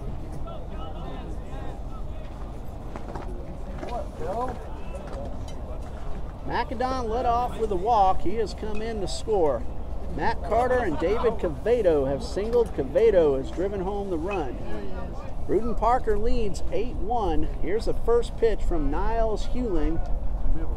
It is a fastball down in the dirt and a good block by Boyd. Eagles trying to mount a rally.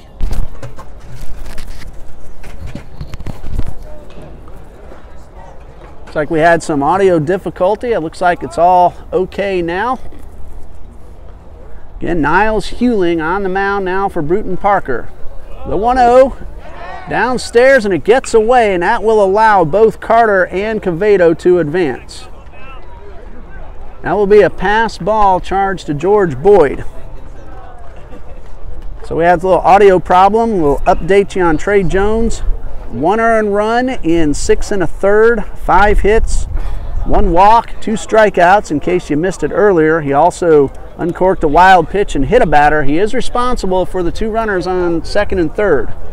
Here's a 2-0. George squares around, pulls it back, ball gets away. Both runners will advance, and Matt Carter will score the 2nd run of the inning. That's another pass ball charged to Boyd. Also on the play, Cavedo moves into 3rd.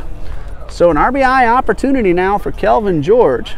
He is ahead 3 balls, no strikes, and the top of the order on deck.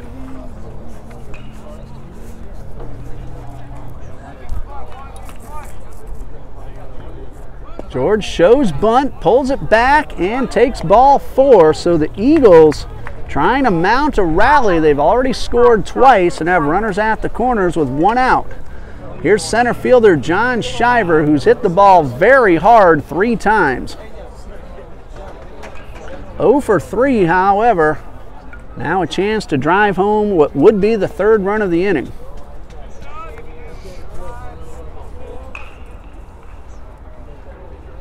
Shriver 283 coming into today's game, and he takes the first pitch down for ball 1. The main leadoff hitter all season long. He has driven in 17 runs out of mainly the leadoff position. He's also batted 3rd a few times. Takes that one downstairs. 2 balls, no strikes. Very good speed on the bases for the Eagles. Here's a 2-0. Again, the ball gets away, and another run will score. David Cavedo crosses. George into 2nd. That is a 3rd pass ball of the inning charged to George Boyd. Looks like he might have been a little crossed up on the pitch. Well, now close the book on Jones. He is charged with all 3 runs. So now officially 6 1/3. 3 runs, all of them earned. Quality start, but now the Eagles have cut the lead down to 5. Shriver ahead, 3 balls, no strikes. Terrific speed on second base in Kelvin George. Still an RBI opportunity for the Eagles center fielder. And a 3-0. Outside, ball 4 will put another runner aboard.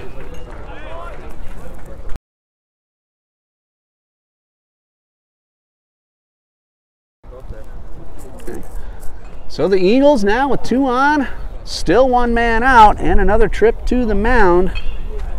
Coach Aaron Larson, he's assisted by Mr. Sean Havlid in his 3rd season. Coach Larson also in his 3rd season with the Barons.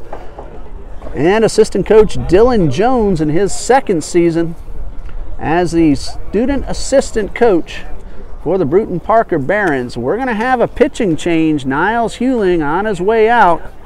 No innings pitched. He walked the only 2 men he's faced, so he is responsible for 2 runners aboard. We'll pause here, tell you about the new pitcher when we come back on TBC Eagles on YouTube Live.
The new pitcher for Brewton-Parker, number 28, Noah Cordova, sophomore from Modesto, California.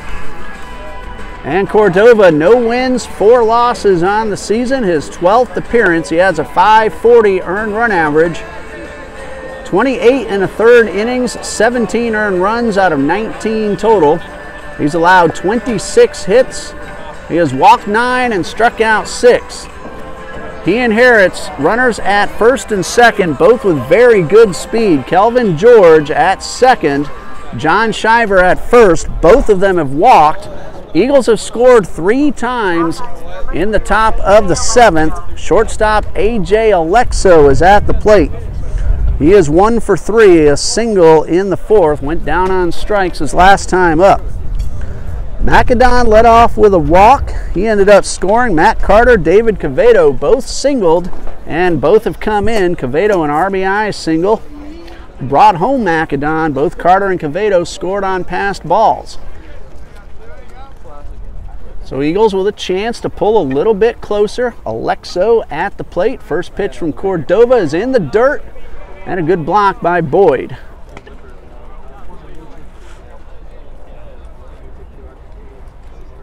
Next half inning, I'll hop on.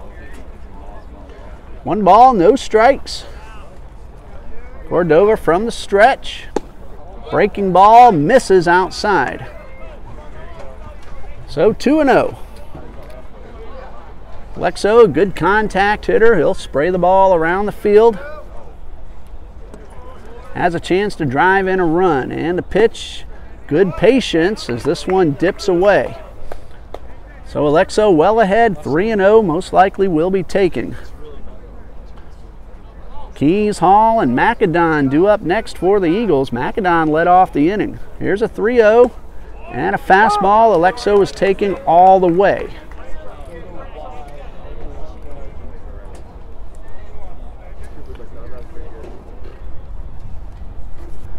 Two on, 1 out, 3-1 pitch coming. Cordova delivers. Swing and a foul tip.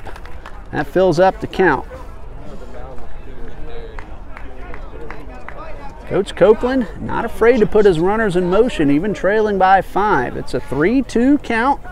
Runners not going. Swing and a miss, and Alexo is down on strikes. So 2 outs, and here's a third baseman, Jordan Keys. He is 1 for 3, a base hit in the 4th. Struck out swinging his last time up. So Cordova gets the first man he faces. Chance to get out of the inning without any further damage. Here's the pitch, a fastball on the outside corner.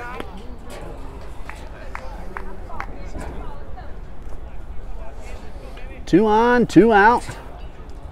George and Shriver, the runners on base for the Eagles. And a pitch, a breaking ball, misses outside. Right hand started to flinch a little. Umpire held it back.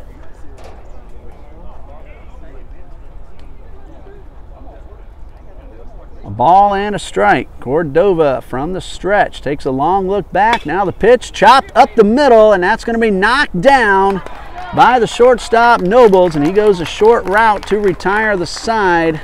6-4 on the putout. A good inning for the Eagles. They get 3 runs, 2 hits, 3 walks, and they leave 2. We go to the bottom of the 7th. It's 8-3. Brewton-Parker leads.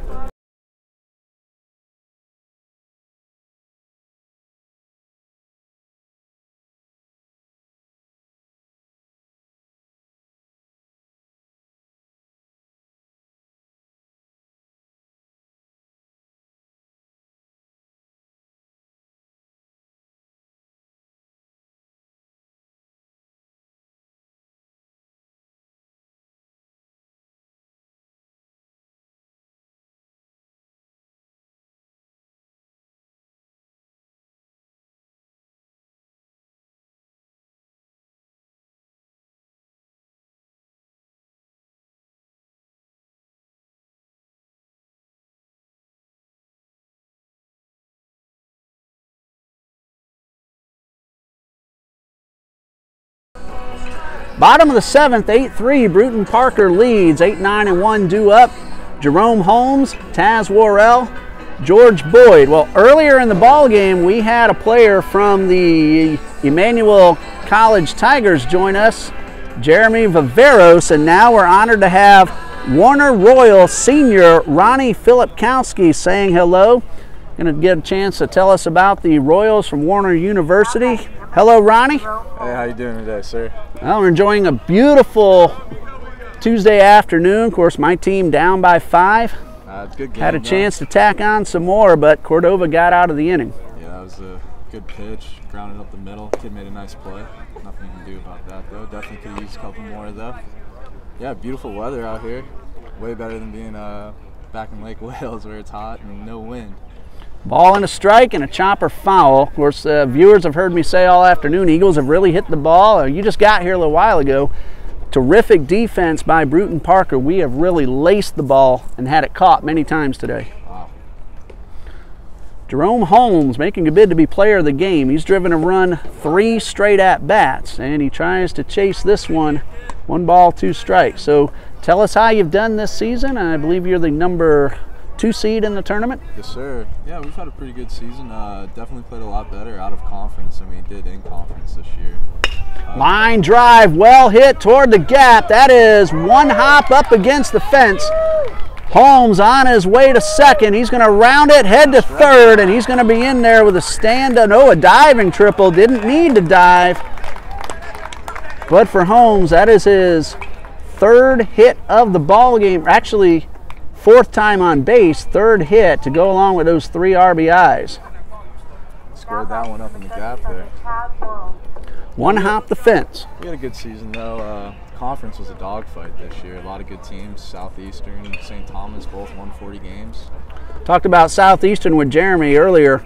That is one of the best teams in the entire country. Man, those guys are good. I think St. Thomas was a little better personally.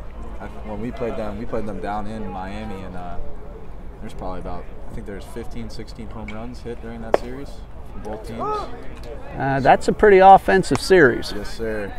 Unfortunately, it didn't go our way, but yeah. And what team was that again? St. Thomas. St. Thomas, a very good NAIA team, as is Southeastern. Line drive, Carter leaves his feet and makes the catch for out number 1. That's what's happened to us all afternoon. Wow. That's awesome. We had Jeremy on earlier. Jeremy played with me 2 years ago. Oh, you know Jeremy? Yes, sir. Yeah, he played here. He transferred out. He was on that team 2 years ago when we went to the NCCAA World Series. So. And we talked about our starter today, Michael Kohick, played against him. You know Michael? I do not, but yeah, we played Trinity 2 years ago. We played you guys a couple times, so always a good game. Play us in basketball quite a bit as well. Here's George Boyd, the catcher. He has walked twice. Last time up, a 2-run single. So yeah, we probably got one of the faster teams in the state, in our conference for sure. That's for sure. We stole a lot of bags this year, led by Cole Parks, Rio Russell, and Junior for me. And those guys can fly out there on the bases. Now, you're one of the teams that you're a member of both the NAIA and the NCCAA. Yes, a 27-24 record. You play in a brutal Sun Conference. That conference is something else. It's a dogfight every weekend. This one gets away, and that's going to allow Holmes to cross the plate with run number 9 for Brewton-Parker. That'll be a wild pitch charged to Lane Fry. And the Barons get one of those 3 runs right back and lead 9-3. 3 balls, no strikes. Boyd at the plate. Base is empty now. 1 out, and ball 4 puts Boyd aboard. Definitely had some nice wins this year, though. We beat Point Park. They're ranked in NAI. Took 2 from Weber to start the season, too. They just won our conference tournament yesterday. And you took 2 out of 3 against Ave Maria early in the season. That's not easy to do. Yeah, they're a good little team. We should have won that first game. Let that one slip away in the 9th. But yeah, did a good job down there in Naples. So. And we're looking at WarnerRoyals.com for the information. There's a ground ball, could be 2. Alexo steps on the bag, throws to first. Carter scoops it out. So Nobles rolls into the 6 unassisted over to first, double play to end the inning, but the Barons get a run. The leadoff triple comes in to score. We go to the top of the 8th. Can you hang on at least another half inning? Yes, sir. Sure. All right, 9-3 in favor of the Barons.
Top of the 8th, David Hall, Nick McAdon, Christian Draper due up for Trinity Baptist. They put 3 on the board in the 7th. Brewton-Parker came back with 1 in the bottom half to put the lead back up to 6. A big 6-run 5th inning gave Brewton-Parker at the time an 8-0 lead. It's now 9-3. Noah Cordova, his first full inning of work. First pitch misses down for ball 1.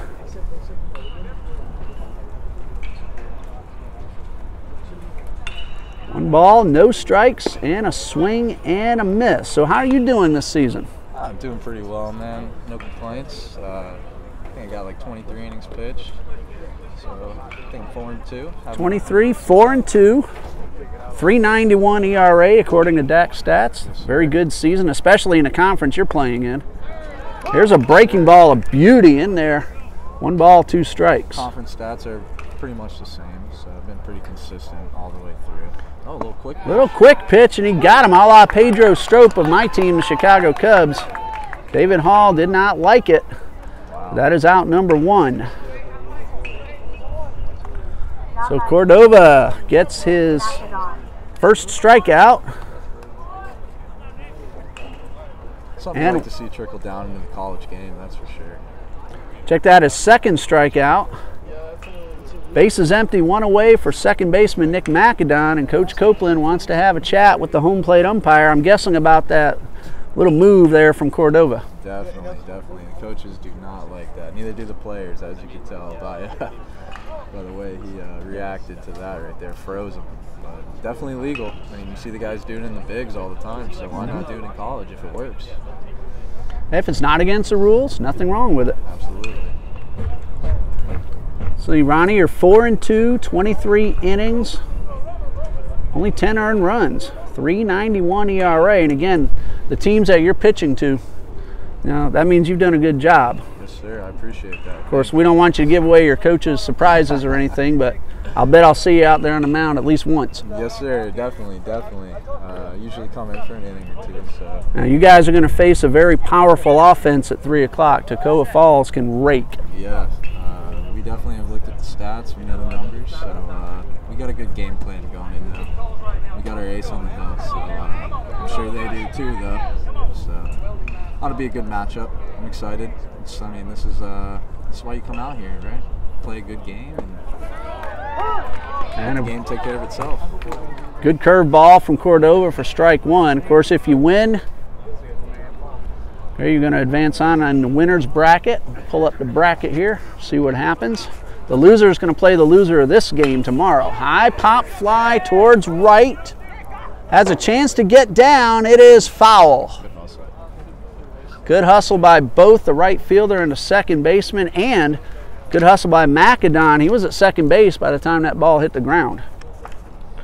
definitely got to win the first one. That's for sure. After we've had the bracket posted at the field all week, so. Well, there's your bracket. You can take a quick look at that. Of course, the loser of this game is going to play the loser between you and Toccoa tomorrow at 12. The winner of your game is going to play tomorrow at 3.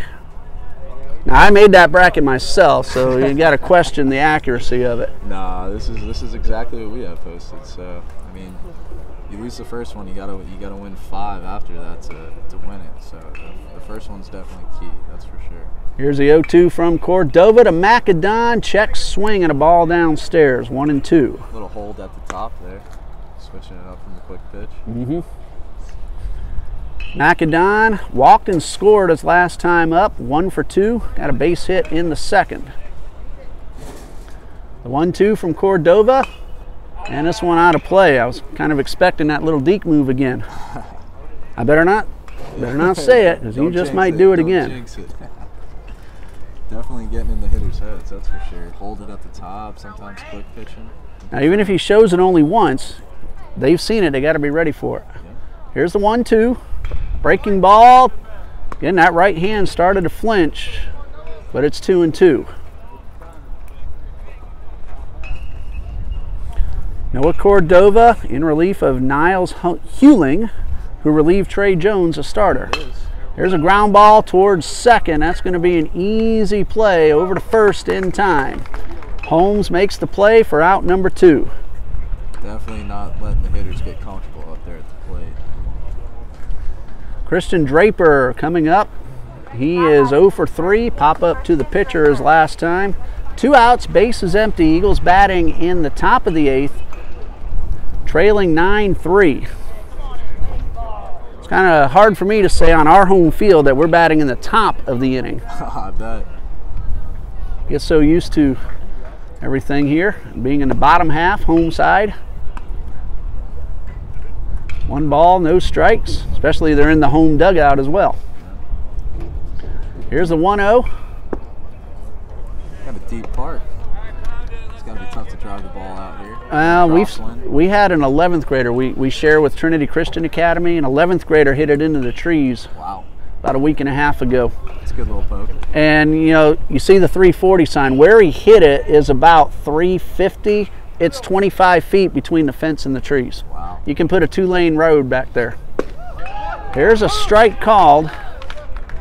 Now, Trinity Christian played Providence, a powerhouse in Jacksonville. They hit 4 home runs in the district championship. High pop-up Providence did, unfortunately. Our way and out of play. You see the practice field behind right field? Yes, sir. The pitcher's mound back there? Yes, sir. One of their batters hit that pitcher's mound on the fly. Wow. That's a high school player. Yeah. 3 balls, 2 strikes, 2 outs. That's amazing, the talent we have here in Florida at all levels. Ball 4 puts Draper aboard. A 2-out walk. Eagles get a base runner. Well, we get to play year-round. You know, rest of the country's 20 degrees in the winter. We're in the 60s, and we're playing baseball. Definitely a big advantage. Trinity Baptist has its own little fall league as well. Matt Carter at the plate, swing and a miss. I keep bragging on Matt. You might not know this. He hit 3 home runs in 1 doubleheader earlier this year. Wow, that's a great day at the plate. He put 1 in the trees and put 2 right over that 340 sign. It's a great day at the plate. Here's the 0-1, and this one fouled back. Hopefully he has a little bit of that luck here for you guys right here. Yeah, of course I'm still bragging on him. He's getting married in a couple weeks. Oh, well, congratulations to him. Yeah, just graduated this weekend. Wow, big week. You're a senior. Have you had your graduation yet? Yes, sir. We had it right. on Saturday. And you have a bunch of seniors on your team. Of course, congratulations to everyone. College isn't easy. No, it was definitely an experience. Well, it took me 6 years. So it took me 5. So. Don't feel bad. I did. Of course, I changed majors halfway through, too. Here's a 1-2. And a throw down to first. Ball's in the dirt, 2-2. Of course, I will brag. I finished my master's degree in less than 2 years. So, wow. Of course, I was well into my adulthood by then. So, all the immaturity was gone. 2 balls, 2 strikes, 2 outs, runner at first. I'll be taking my master's degree on in a couple of years. And what's your major? Social work. Social work, very important. A chopper right back to Cordova. He has to wait for it to come down, but plenty of time to get the out at first. Eagles get a base runner in the top of the 8th. Do not advance him. We go to the bottom half. It is 9-3. Brewton-Parker leads.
And we go to the bottom of the 8th. Hitters 3, 4, and 5. Chris Starling, Klein Nipper, Bo Townsend.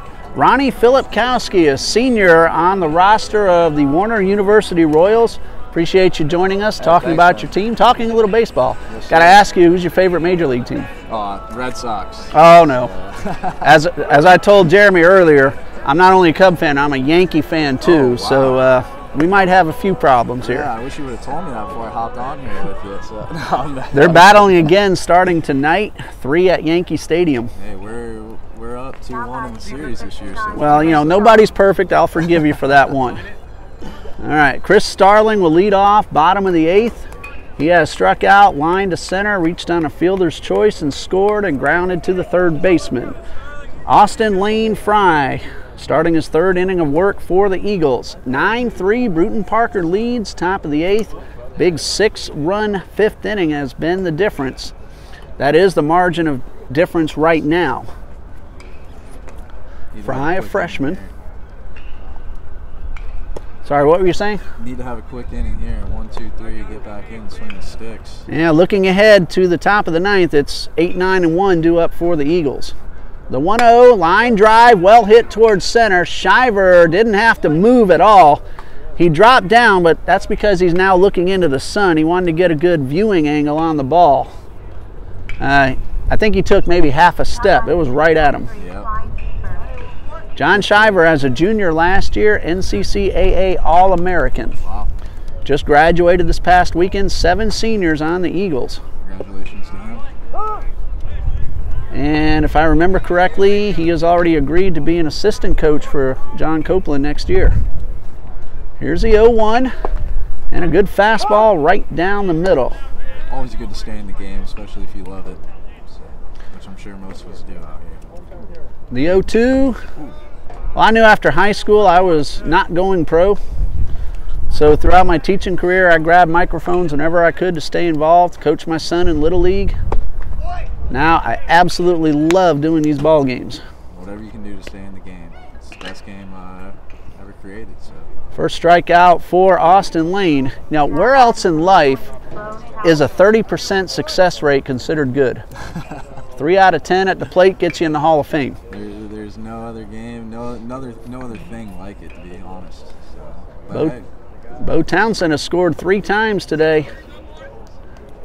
Well, barring anything unforeseen, I'm going to go ahead right now and call Jerome Holmes our player of the game. 3 for 4, a run scored, 3 runs driven in, and that was 3 consecutive at-bats that Holmes, the second baseman, drove in for Brewton-Parker. I only got to see the one, the triple to right field in the gap, but he squared that ball up. Definitely a good hitter. Yeah. Well, Townsend was making a bid for it. He scored 3 times. So we're going to call Holmes a player of the game.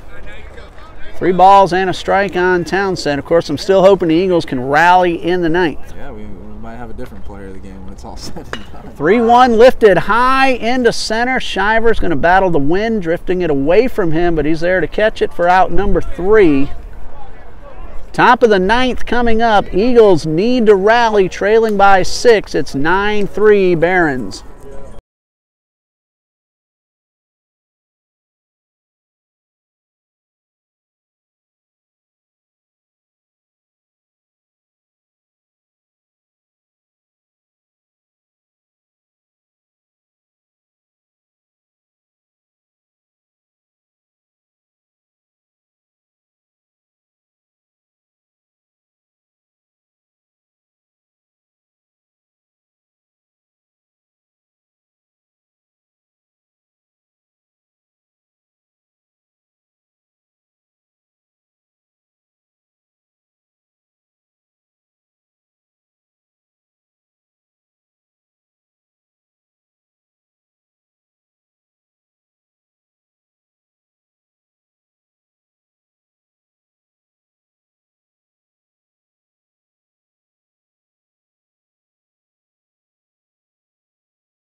We go to the 9th. David Quevedo, Kelvin George, and John Shriver do up for the Eagles, 8, 9, and 1. Talking with Ronnie Filipkowski. And between innings, we're talking about the Trinity Christian Academy football team. 4 consecutive state championships. That string came to an end last fall. Came up a few points shy of reaching the championship game again.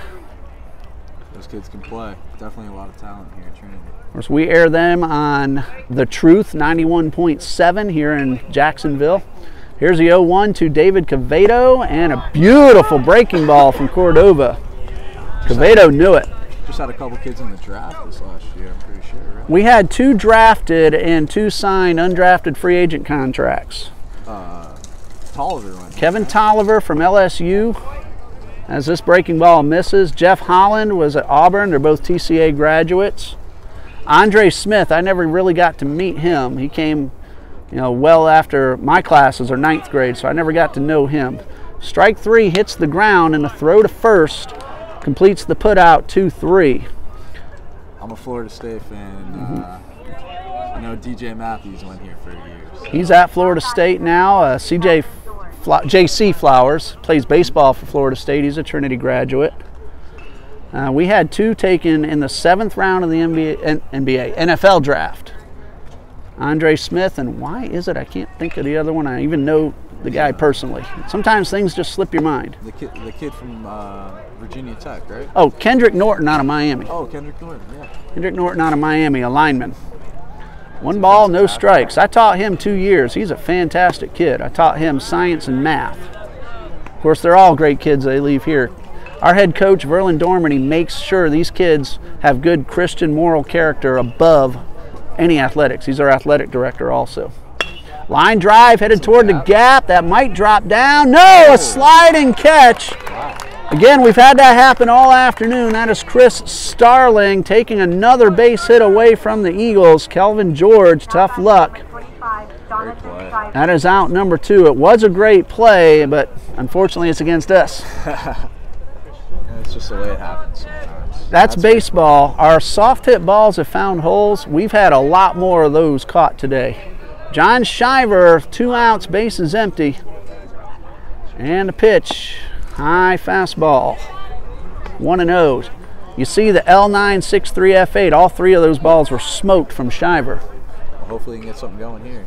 There's one that's going to hit the ground for a base hit. So Shriver playing consistent offense. Got one to drop. Funny the way baseball is, huh? That was probably the softest ball he's hit today, and that was a shot. A.J. Alexo has also had one smoked caught. He has a base hit. Struck out last time up. He is 1 out of 4. Pitch from Cordova, fastball that misses outside. A little life with 2 outs here. Get something going. Well, never give up. No matter what the score, play hard. High fly ball right behind the infield and caught by the shortstop Peyton Nobles, and that ends the ball game. Final score, Brewton-Parker 9, Trinity Baptist 3. The winning pitcher, Trey Jones, 6 1/3 innings, 3 runs, all of them earned, 5 hits. He walked 1, and he struck out 2. Well, Ronnie, we're going to see you on the field before long. Of course, that ball game's going to start a little bit late. I can't hold you up anymore because it's time for you to go get ready. Thank you for joining us, your teammates to the right of us. Thank you for letting him come on, talking him into coming on. Well, we wish you luck against Toccoa Falls. I appreciate it. Ronnie man. Filipkowski, hey, maybe you just found a new career after your playing days. Good luck with yours as well. Thank you, sir. All right, that game against Toccoa Falls, not sure exactly what time yet, but keep watching. Look for the live now popping up on your screen. Brewton-Parker College wins this one. The Barons are going to play Emmanuel College tonight at 7. Trinity Baptist will play tomorrow at 12 against the loser of Toccoa Falls and Warner. We hope you're able to stay with us all night and all week long, but just in case you can't, I'm Ray Bureau. Good night. God bless you from Trinity Baptist College.